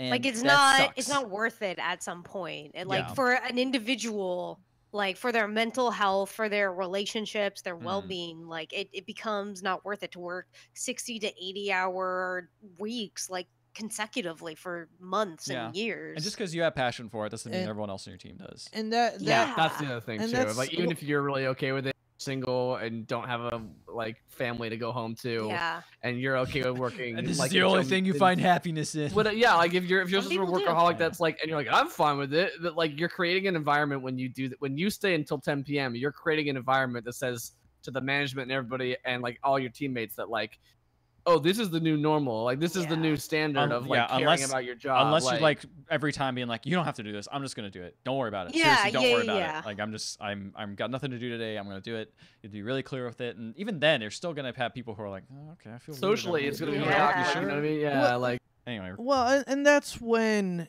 the chain of command and good management should come into play, because there's always gonna be such a disconnect on the whims of higher ups in terms of them saying, oh, we should do it that way, and weak leadership says, oh, well, they said that we had to do it that way, so we have to do it that way. Instead of arguing like, well, here's the reason why we shouldn't do it that way. Not only will it cause more work, I don't think it'll work as well, and we've already created so much work on this, and we just had so much more time. And that's what, middle management has a lot of, where a lot of pressure comes down on them, is convincing the higher ups to be like, we shouldn't do this because I'm, more connected to the team who's going to actually put in all the grunt work. And it's not worth it. I don't think it's worth it for team morale or anything. Unless you want to comp them a lot. Yeah. And Ricardo, I think you talked about this last week too, of like that, like a good management system is like, hey, you're done for today. Like, great job. You need to go home. Like, you've been here for 8.5 hours. You've been here for 12 hours already. Like, you need to get going. Like, that kind of thing. Like, it's not okay to just be like, oh, he wants to work, or it's like all night long. Or it's not maybe like they don't. They're just doing it to look good. You good? All right, go get home, get out of here. Like, you've been all right. I'm out, and then like just leaving them there, knowing full well they're not gonna actually leave. Yeah, what you need to say is, I'm out. You should probably leave too. I'm turning off the power to the office. I've unplugged the office. I'm picking up your computer and throwing it out the window. I have a remote lock on all the computers. I'm locking them. Yeah, I have parental controls enabled. Bowser comes over. Bowser comes over. Bowser Jr., you're done here. You passed my evil test. The test was, will you be an evil company? Yes, you will, Bowser Jr. Yes, you will. Well, that's a lot. That's a lot of stuff. The thing is that at the end of that article, I'll just say we'll wrap it up and say that Jason asks all the people he talked to, even the people that hate Rockstar because of the terrible experience and they've left the company and they no longer want to be associated with the company. None of them said boycotting the game is a good solution. I am not using that as a justification to buy the game because, as far as I'm aware, I'm not going to buy it at this time. Anytime. I want to play it eventually. I'm Same. not going to be I buying really it. do. I'm buying it tomorrow. Anyway, we're playing it now. That's fine. That's totally fine. I think that's the point. Is like, but that the audience should be aware of the cost of making a game like this. Yeah. And we should definitely use our knowledge to try to force change, whether that's through voting for people who will make more workers' rights, encouraging unions, and or just making people more aware. Yeah, I'm looking for places to share, action points. For still, you might have mentioned this last week. I think you might have, but like people think games come out of Magic Black Box, and it's like cool. Magic Elves just create Magic the game. Elves just make the game, and in the end, it's like no, this is like someone making the craziest computer software that honestly, if you look at it, most people I know who make video games, it's like these shouldn't work. These shouldn't work. All these systems should break. That's why it's really great when they do. And they do break. They break all the time. Yep. And that's half the I fun. mean, even Red Dead Redemption 2, I'm hearing from the reviews. Remember Red Dead Redemption 1? You can the get it to break. Yes. The textures of like a human would go on a horse, and it was like a weird deformed thing. Remember Human. Assassin's Creed Black Flag? How it was like a void. Yeah, that would suck. Sometimes your ship would like rise out of like a weird vortex. Big games like that have a lot of moving parts. And all of Assassin's Creed Unity. I remember the biggest glitch. Well, there were probably a couple others, but I remember the funniest glitch I ran into. Biggest glitch. I ran into playing the first Red Dead was I slid into cover once and went up against a rock, and then it just decided you're not supposed to be there. I'm gonna launch John Marston up into the sky 50 meters up and just kill you immediately. And I'm just like, well, that still shouldn't have worked like that. And then I would get nervous a lot of times for the next hour, like sliding into cover because I'm just like, is it just gonna launch me for no reason? Amber's hit multiple times in Mass Effect 1 or Mass Effect now where she's slid into cover, tried to walk, and then like gets stuck on top of the cover, and it will not let you down off of the cover, like just floating in midair above the cover. Just charge out of there. Yeah, if there's any enemies around, but like half the time that's happened, there's not been enemies around, so then you're screwed. Yep. All right. We'll move on. We'll get on to the rest of the news. Spider-Man, the puddles, are they back? They're back in a way. So so Spider-Man actually just released a new patch, also along with it that new DLC, the Black Cat stuff. But they added to the photo mode that everybody loves so much the ability to put stickers. And that's fun. And one of the big elements of these stickers is there's multiple different puddles stickers that you can stick onto photos, and you could just add more puddles wherever you want. That's such a great. I wonder how people who reacted negatively to this the initial time think about being made fun of like this. Who cares? They probably haven't even noticed it. They probably haven't even noticed. They like, probably this game's stupid for other reasons. They're too busy making lizard dicks and Soul Calibur 6. Yeah. I would hope they're not the same people. I'd like to think the people making the lizard dicks are fine, upstanding gentlemen and ladies, and that these people are miscreants. I kind of feel like that the people who rage on the internet over something as small as puddles being the wrong size have no sense of introspection. Yeah, they probably have completely already just like. Not a thing. I'm not even thinking of that anymore.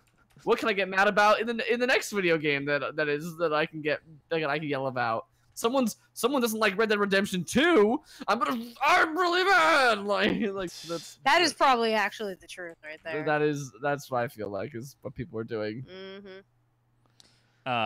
Ethan is on a whim here. Did a Glassdoor search of both Insomniac and then Rockstar Games. Yeah. Okay. How'd that go? Insomniac 4.2 out of 5. Not bad. Pretty good. And then Rockstar Games was 2.9. 2.9. And then Rockstar San Diego was 2.1. Yeah. Wow. Out of 88 reviews, 138 salaries, and 42 interviews. Rockstar Energy Drink 2.2. Also so, yeah, Rockstar a Energy lot of Drink. crunch in those cans. Hey, 2.2. Boo. I can't remember which one it was. They made me drink too much Rockstar.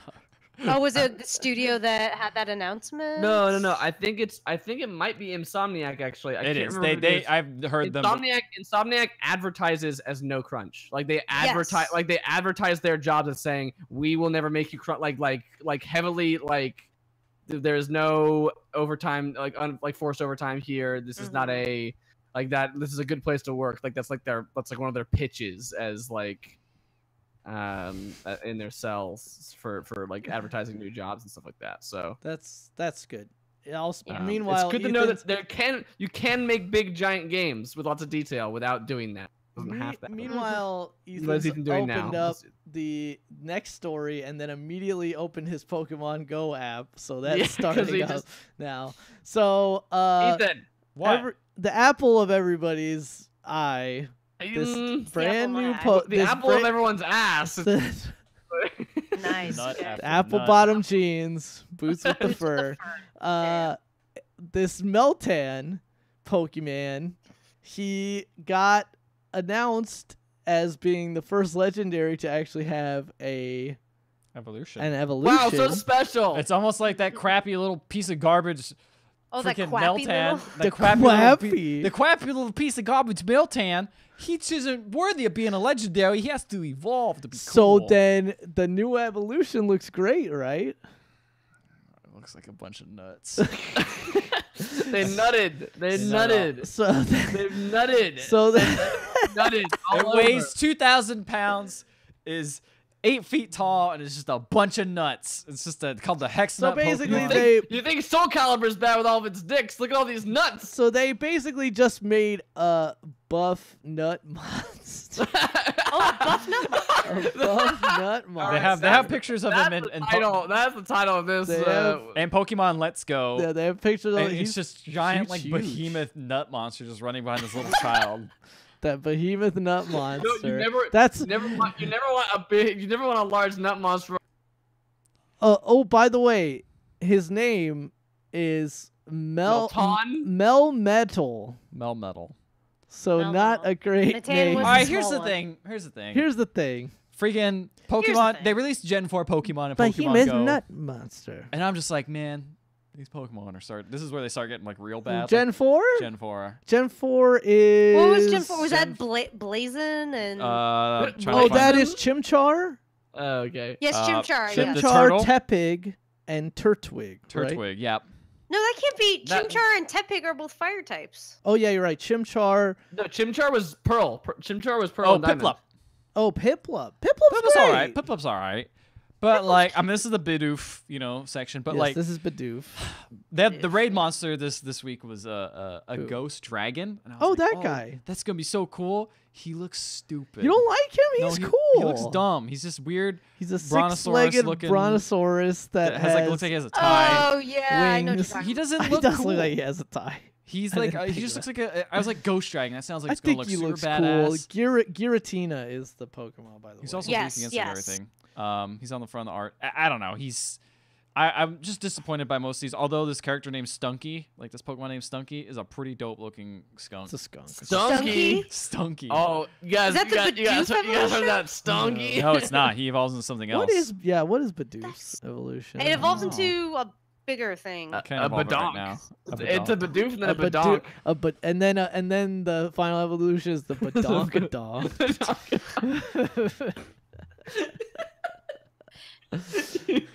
Oh, Stunky! I remember this stupid Pokemon. What's up? We finished our sentences. Yeah, I'm just hoping the garbage Pokemon comes out soon so I can just catch him and be like, this is it. This is peak Pokemon. The garbage Pokemon, the Stunky. Give me that Stunky. Delete the game.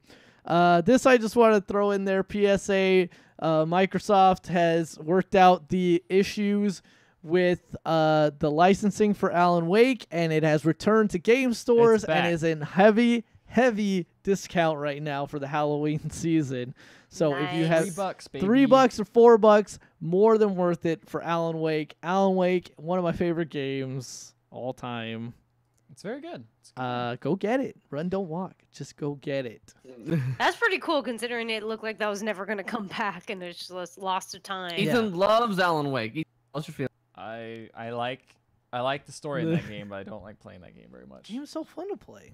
I know very little about Alan Wake, other than neat game. like novel writer, small town, weird stuff happens. Twin Peaks-esque. Get hyped up for that TV series. You know, it's gonna come out. Oh yeah, I That's forgot true. about that. See any of that I'll find out the story then.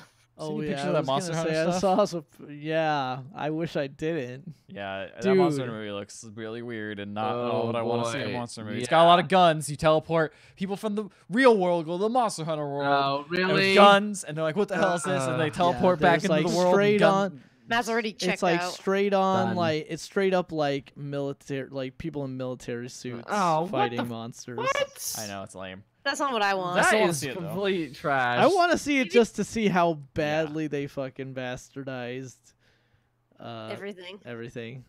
Anyway, Probably won't even like name the monsters. no, they It's probably like it's a won't. big dragon thing. It's like just clearly Rathian. You fucker. It's green. It's the lady version. Oh shoot, it's Wrath. Oh, it's another big dragon. It's Rathalos. It's a bigger one. It must be the male. What do we call it? I Zora don't know. Magdaros. Zora Man, that just sounds so. It sounds boring. lame, but I'm Yeah. not gonna see it. But hey, Speaking of stuff we're not gonna see or play, Days Gone has been delayed by 2 months now. yeah. That is the thing is like in the wake of all this stuff, it's kind of weird to think about game delays at this point. But this is a game that's definitely it had a huge presence in 2016, and then it also, I think 2016 was the big gameplay demo of it, and then 2017, this last E3, no, was it at? It was at E3. 2018. It was at E3 2018. But- It's supposed to be Yeah. kind of Sony's big first party thing at the beginning Right. of next year. that nobody wants. Yeah, kind of. I have a hard time getting excited for that game. No one's excited No about this one's game, which excited. I feel Everyone- I feel bad for like the people making it, but like everyone course. just kind of like over zombies and this biker Yeah. twist is not interesting. Seriously. It's weird. definitely a game that I hope it's not pushing it back to make people work harder to make it better. It is pushing it back just to get out of the they release said it window. was polished for polish. Ooh, that Maybe. sounds like making Maybe. people work harder. We'll see. Yeah. It's to avoid crunch. Yeah, we'll see. So is a. And last but not least on here is Intellivision is actually announced a brand new console, A real thing. a real thing called the Amico. It's coming out in 2020, and it is very interesting. Basically, it's all it says. Basically, it says all the games are platform exclusive on here. It Weird. the hype video for here basically runs through Intellivision's many accomplishments: first pro license, first pro sports licensing, first 10 directional D-pad, That thing first sucks. real-time strategy, and all this shit. Cool. And then it talks about the actual system, which is going to be, let's see, it's a console. Let's see, most every game. This is quoted from Tommy Tallarico. Tommy Tallarico. Yeah, I've he- seen yeah, him he's live the multiple one- times. You have too, Matt. Yeah, we went together. Remember? Yep. He says most every That's what- game that's what being he told made me for the that, home consoles these days is created with only hardcore gamers in mind. We see a world where everyone is interested in playing at home and with friends, but this isn't currently possible because the barrier to entry is nearly impossible for a non-gamer due to the complexity of the controllers, intricacy of gameplay, expense of the hardware and software, steep learning curve with an unbalanced fun factor for the beginner. Our goal was to create a console that both gamers and non-gamers are able to have fun with and play together. Television Amico is our answer to this gaping hole within the market. So basically, it has a riff off of the old, really crappy Intellivision controller. So the controller that you have here has an Yeah. 8-way It's D-pad. like an iPod Touch to me. Or Yeah, iPod, which looks like old an with iPod. video. Yeah. It has its own personal screen on it and then buttons on the side. And you can, I think, connect up to 8 of these controllers onto one console, and everyone Okay. has their own, full color screen on there as well as you know, obviously whatever's happening on the screen, it's gonna come packed with reimagined in television titles, and I believe there was some sort of what's the like there's a subscription service or something. Yeah. Down. Let's see. This is a confusing business model. Yeah. It seems For cool. sure. I just feel like they dropped it all at once, and it's kind of hard to like. Oh, okay. Yeah, To and parse what also this they is. noted that every game is going to be or E10. Yeah. Yeah, Also, it's everything's not coming out for like 2 years. They don't actually have a physical box yet. They just have renders. They have renders. They talk about like the different ports and stuff that are already featured that are going to be featured in the game. They talk about the system lights up with actual like stuff as you play. Like it seems like a neat idea. I just don't know, like, and obviously they say who it is for, but I don't know who they're aiming for, but I don't know who it really is for. I don't know if they'll actually buy it. Who's not into games but also willing to buy a game, like hold a control, like, you know what I mean? It's Like, right now they're saying the price point is being aimed at $150 to $180. So it's not a huge barrier. No, it's super expensive, but it just it just still feels a little bit touting Intellivision Classics remade, iMagic. Atari Classics remade. A lot of old Prototype, games baby. on here. Yeah. I mean, here's the thing. I don't like. I mean, I'm young. I'm too young, I guess, but I just don't care about anything. It's hard to care about Totally. games that came out before your time that you never played or anything that you have no connection Yeah, point with. definitely. There's some classics that I definitely want to go back to, but not this far back. Yeah, I think no. the thing is like Yeah. the Super Nintendo was like, okay, this is Controllers the of best stuff Bluetooth, have touch screens, right before it jumped to 3D, which is like, okay, this is Yes. the pinnacle of like 2D games. arcade style. This is like, okay, what about these strange There's a gyroscopic? gyroscope in the, You can also in the connect your phone controller to it, for play on there. Force feedback. The screens are actually touch screens. There's a speaker and a microphone in every controller. It's so weird. Automatic Don't know Jack. onboard charging, downloadable I know, app it's like controllers. it's like someone watched Do You Know Jack and like we could put that in a actual console. Let's So just do what's that. that and like the NES and SNES classics and like let's just mash everything into one. This Yeah. feels more thought out and less scammy than. It's definitely like, no Atari Yes. box. This the actually Atari box. seems- Yeah, Oh, yeah. yeah. That's what I'm really thinking of. Yeah, I that's definitely true. feel like they're actually like trying. I just don't like. This doesn't feel like a scam. It just doesn't feel like I just don't know like. The target audience, I guess, is somebody who played really old games There back might be when they were a someone. There kid. might be and someone Or out they're there. and has not played games since. Is like kind of the. Or I guess they're guess, hoping yeah. that the barrier for entry to all these games, and maybe their reimagining presentation of it is going to be so slick that you can just pop these games on. It's gonna be the in a Criterion room collection of people of and Intellivision. just maybe I don't know. Such a weird concept, but I'm intrigued. It looks neat. I I'm just want to at curious. least see people playing this thing. Yeah. 'cause it looks interesting. I don't think it's for me, but I am curious about it. Kuros. Yeah, same. Curious. Alright. Kuros. Yeah. Well, Kuros. now that we've gotten through the news, we've gotten through all the games. There's a lot going on this week. Yep. Yeah. There's something we gotta do every week, and that is trailer trash. Taylor trash, dang old daggone, so get it done. That's right. We do Great. do that each week. We do that every week. And this week No exception. is no exception. Exactly. Thank you, Amber. You want to explain trailer trash? Nope. Apparently, I'm bad I'm at tired. So what happens with trailer trash is we look at a bunch of trailers that dropped this week, and then we talk about them, and then based on no criteria, we pick which one we like the best. And it's And the then- winner. and Hey man, that's- it's an emotional criteria. It's whatever stirs you. It's not emotional. I operate off pure logic. Oh, okay. This is objective. This is ethics in game journalism. We're objectively reviewing trailers. Speaking of emotional, Yes. Oh There's a dog. a that dog gets fucking dies in this trailer.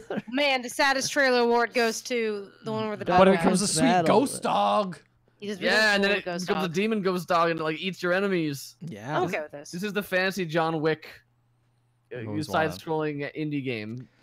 It's coming this fall. This is which called now. Battle. We haven't mentioned the name of the game. It's called Battle Princess Madeline. Madeline, which is which Madeline. actually Something is not right. Yeah, it's got some very cool art. It's got very cool animation. It's got very cool actual gameplay. Very Ghosts and Goblins-esque gameplay. Yes. That dog keeps dying in the trailer. Loops it back. The trailer loops back around. She, The like, dog dies. It's sad. The tears go on the dog. The dog is like On the dog, yeah. But don't Like, worry. The dead body of this dog just held in Dog her is hands. brought back. Like, Fritz, the grave says. I believe so. I guess the dog's name is Fritz. yeah, there's like a whole burial scene. They bury the dog. It's honestly sad. this game seems pretty dang cool to be honest. Like I Yeah, like it the seems art like a style cool of it. game. I like the the idea enemy of it. designs are really neat looking. Like it's that fat troll guy gets me every time. Yeah.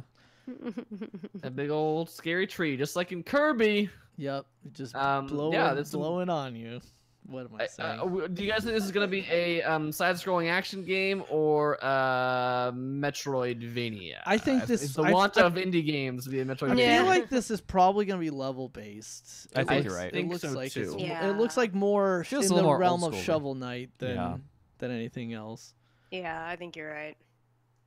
Yeah, that makes sense. Speaking of indie games, we got Marvel Battle Lines launched. The Marvel, Oh, small that- independent studio. Yeah, who are they? I've never heard of them. Smallest indie studio ever.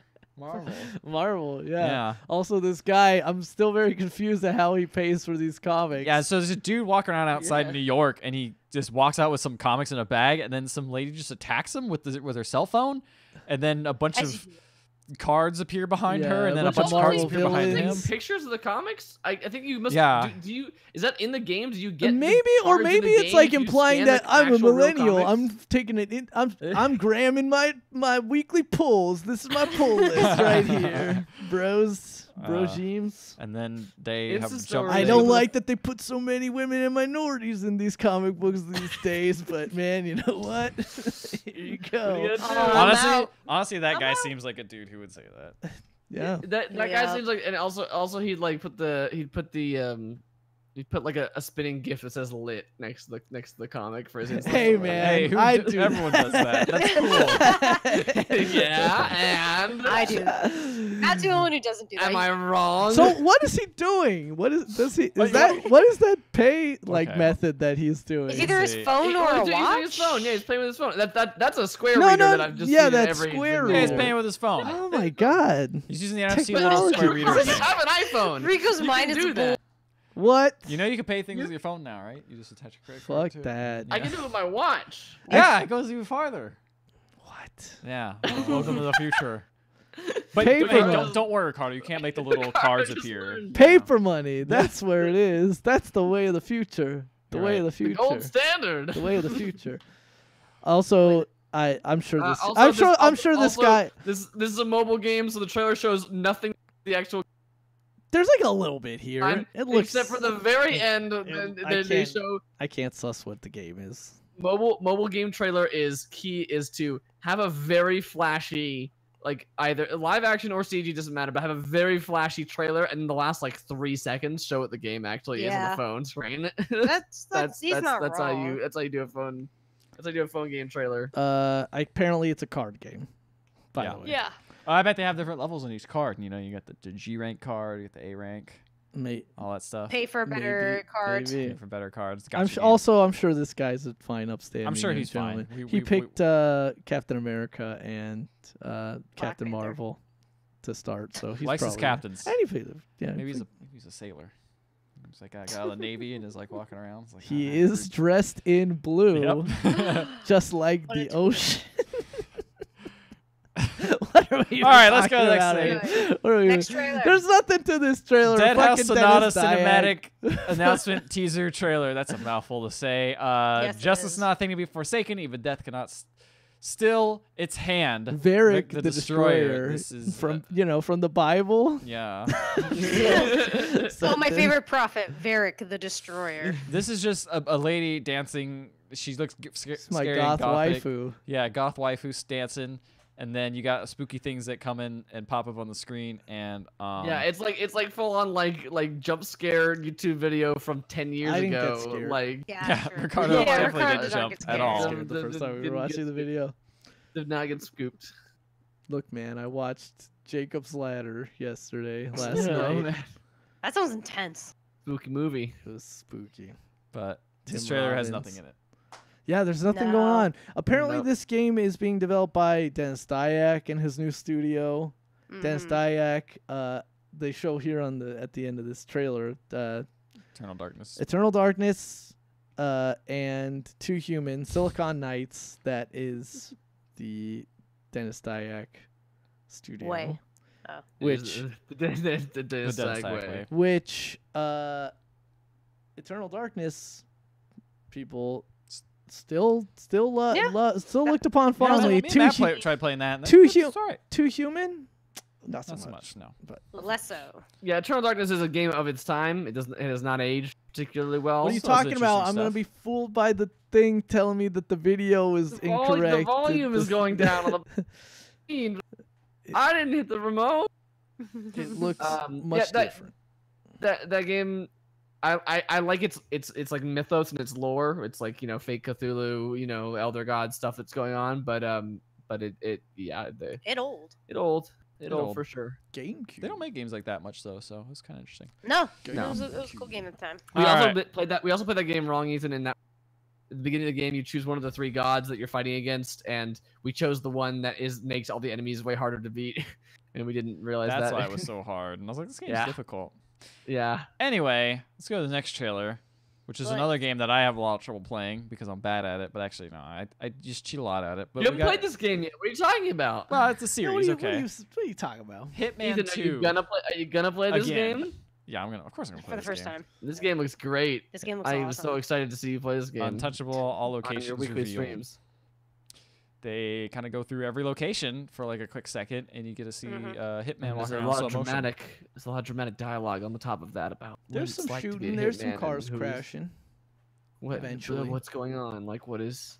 Is there a suburbia level in this one? Because I'm really hoping there Are is. you a hitman? Why would you become a hitman? What's right and what's What wrong? was when it? There you're was evil? like That's we monologue. You we the all one have that take down everyone has villains? barcodes on their heads. Some Everyone's just got don't know barcodes it on their yet, heads. or Some, something. yeah, Something some like that, just yeah. don't have them not visible or something. Think about it. If if you think about it, aren't we the Walking Dead all along? Don't you Oh, think guys man. think that's oh the case? man. And then you put on a clown costume and you throw a rubber duck at that guy and he blows up. But that's not in any of this trailer. This is a very No, it's serious not. trailer. No. We talked about this last time we watched a Hitman trailer, which is like So Hitman. serious. What is it with the Hitman trailers and being like, this game is so serious? I think Just Cause does this too. We talked about this with Just Yep. Cause. Yeah. Like Just Cause is like, man, is this game gonna be so intense and so serious? Like no one plays it that way. No one plays any of these games Play for that the way. grappling hook physics.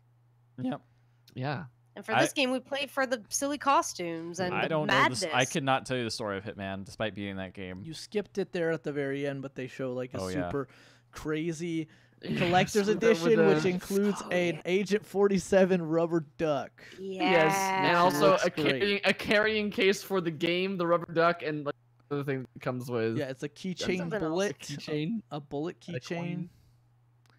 which I'd say interesting, but maybe don't have that be your main keychain. Yeah. Yeah. Yeah. Sword and Soldiers 2, Schwarmageddon, release date This announcement. trailer shows nothing. It This just is another shows- trailer that shows nothing. Like a Can't couple of the really characters get walking okay. around. I play a little bit of the original Sword and Soldiers. Okay. That game's alright. Yes, what's that? What kind of game is that? It is a side-scrolling RTS where you kind of just send units and Okay. try to like see what the enemy has. You send different kinds of units to attack. They run at each other. It's simple, but it's a fun, enjoyable mobile game, which is interesting because it seems to be coming to PS4. Huh. Which That is it interesting. could work. I could see it working, but I kind of like the little mobile factor What of is it. that studio? Because that logo looks very familiar there at the end. Let's the one see. with the It's like the monkey. Sonic or what was that? I didn't see Sonic what it was. Picnic, and then we got a gorilla. I don't know What what that is gorilla that? is. Maybe you should put a name under your logo. Roman Games? Uh, Hard to see. Looks very familiar. It's not the. Hold on. Well, no, don't hold on. But Anyway, trailer not super engaging. It's just kind of showed a Nope. couple of the characters walking around, and it's like, yep, we're making another one of these, and it's coming out in Yep. November. Hope you're happy. There you go. I'm not, but it exists, so there you go. I'm not happy. Speaking of games we didn't know existed, and then suddenly they're out. Yeah. What? Which Yeah. this was announced a while ago, so that's just our bad. Yeah. Thronebreaker. Although it's called a different name. It's got a different name It is a now. different name. Thronebreaker, The Witcher's Tales official launch I trailer. figured it out. What was it? It's Ronimo Games, and they also did Awesome Knots. Oh, okay. That's what I remember. Okay. Awesome Knots is pretty good. Awesome That Knots makes is a, sense. The, is the a really animation good looks game. the animation looks similar now. It that does. You know, and I think about it, yeah, it does. Anyway, this Thronebreaker. trailer has a really cinematic trailer, and it's like, man, what is this game? Another Witcher game? What's going on? And it seems almost like Telltale style animation, kind of mixed with some like flat. I mean, art. they use similar animation during like the between that's a good story point, you're right. bits in Witcher The 3. Witcher 3. So there's more of that, and we're like, what is this? Is this like a RPG choose your own adventure game? Well, it's actually it's actually Gwent. a single player Gwent game, Yeah. which Well, a single player Gwent game, but like with like management and RPG elements in it, which I could see working pretty well, to it's be honest. bizarre. Like I'm just very curious about this game. It's got great reviews so far. I actually did notice this because it started popping up with like a couple people being like, "This is a really good game," but nobody's talking about it. It just seemed to silently come out. Yeah. It was announced as Gwent Thronebreaker initially, Yes. and now it is called Thronebreaker: The Witcher Tales. Yeah, Which implies there'll be other Witcher Tales. Maybe.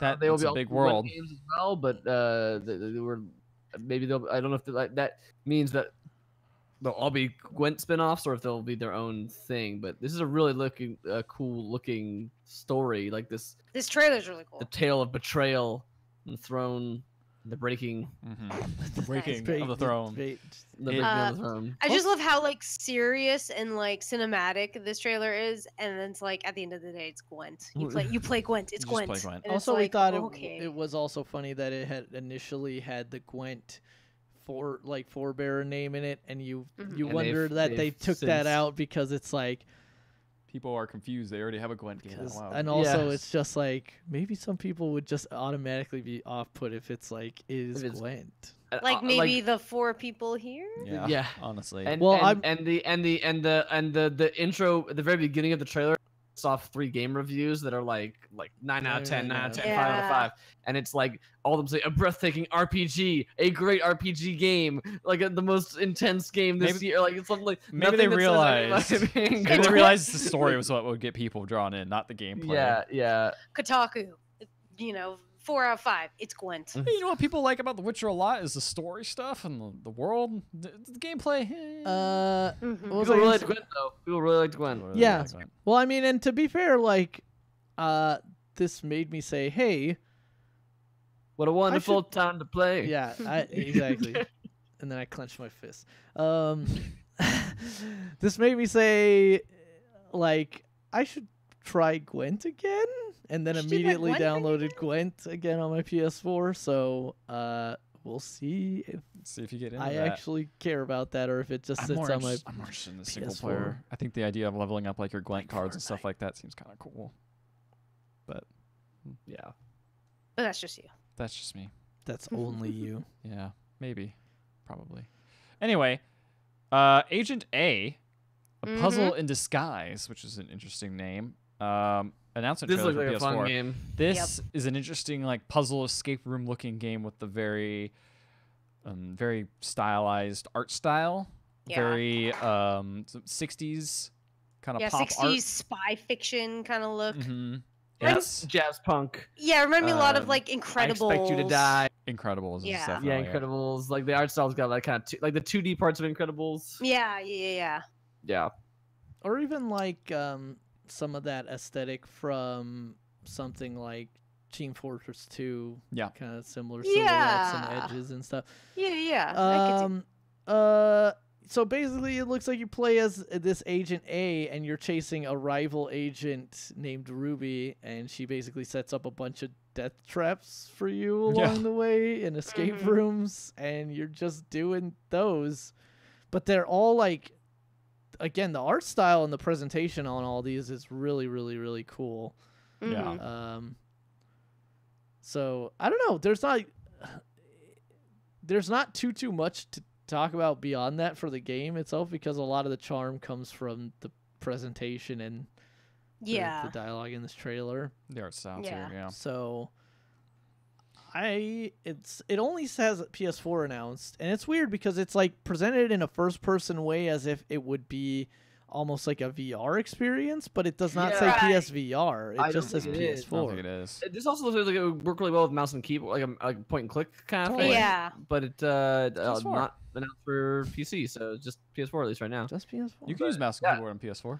You can. Yeah, I guess technically you can. If you will it, you can. Yeah. But yeah, this game looks really good. It has a kind of like a not serious, kind of like nothing about it is like inherently overly jokey, but it has kind of like tongue in cheek nature to it. It seems. Again, like the most slapsticky thing that happens is at the very beginning when they open up there's a cabinet with a key on a hook on a shelf, acid, and then and there's like a beaker full of acid underneath, and then it opens the door and there's a slight delay and you hear a crack and the shelf collapses and the key falls in the acid and then just sits there for a second and then it cuts to the rest of the trailer. But this game's on my radar now. I'll say that, which is what you need. A good teaser trailer does that. I like the look. I like the animation. Got enough gameplay in there to be like, okay, I see what this game is, but it has enough. Yeah, it's a puzzle game. Story, escape room stuff. I also don't.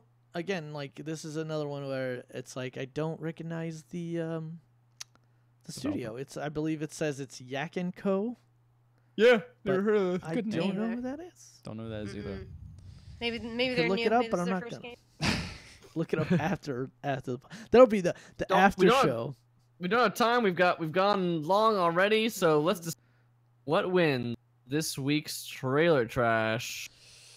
There's 3 on here that I actually, as much as the other ones were pretty bad, there's 3 on here that are very strong. Yeah, they really are. Candidates. Just so because you guys are curious, Yak & Co. have only made this game. It looks like it's mostly 2 guys. Oh, that's cool. Mm-hmm. Well, good luck on their first game. Yep. So one's name is Yak and one's name is Co. Together they form Yak & Co. I know which one I'm picking. Which one? Which one is it? I'm going Agent A. I think Agent A is a great trailer that I mentioned earlier. It just encapsulates, it gets you interested. It shows some gameplay. It shows the art style. It shows the story a little bit. You get everything really from it. Yeah. An announcement trailer. Like, this is what I want out of announcement trailers, and I want to reward that. I agree. I think I like the art style, and it's engaging and interesting. And I mean, like, I do like puzzle room games, escape room kind of games, so it kind of piques that interest. What were your 3? What were my 3? Princess Madeline had a dog in it. The dog also died. That gets it a negative. Sad point. about it. It was Battle Princess Madeline, Thronebreaker in this one. That's what I thought. Yeah, those are I think the 3 we all like.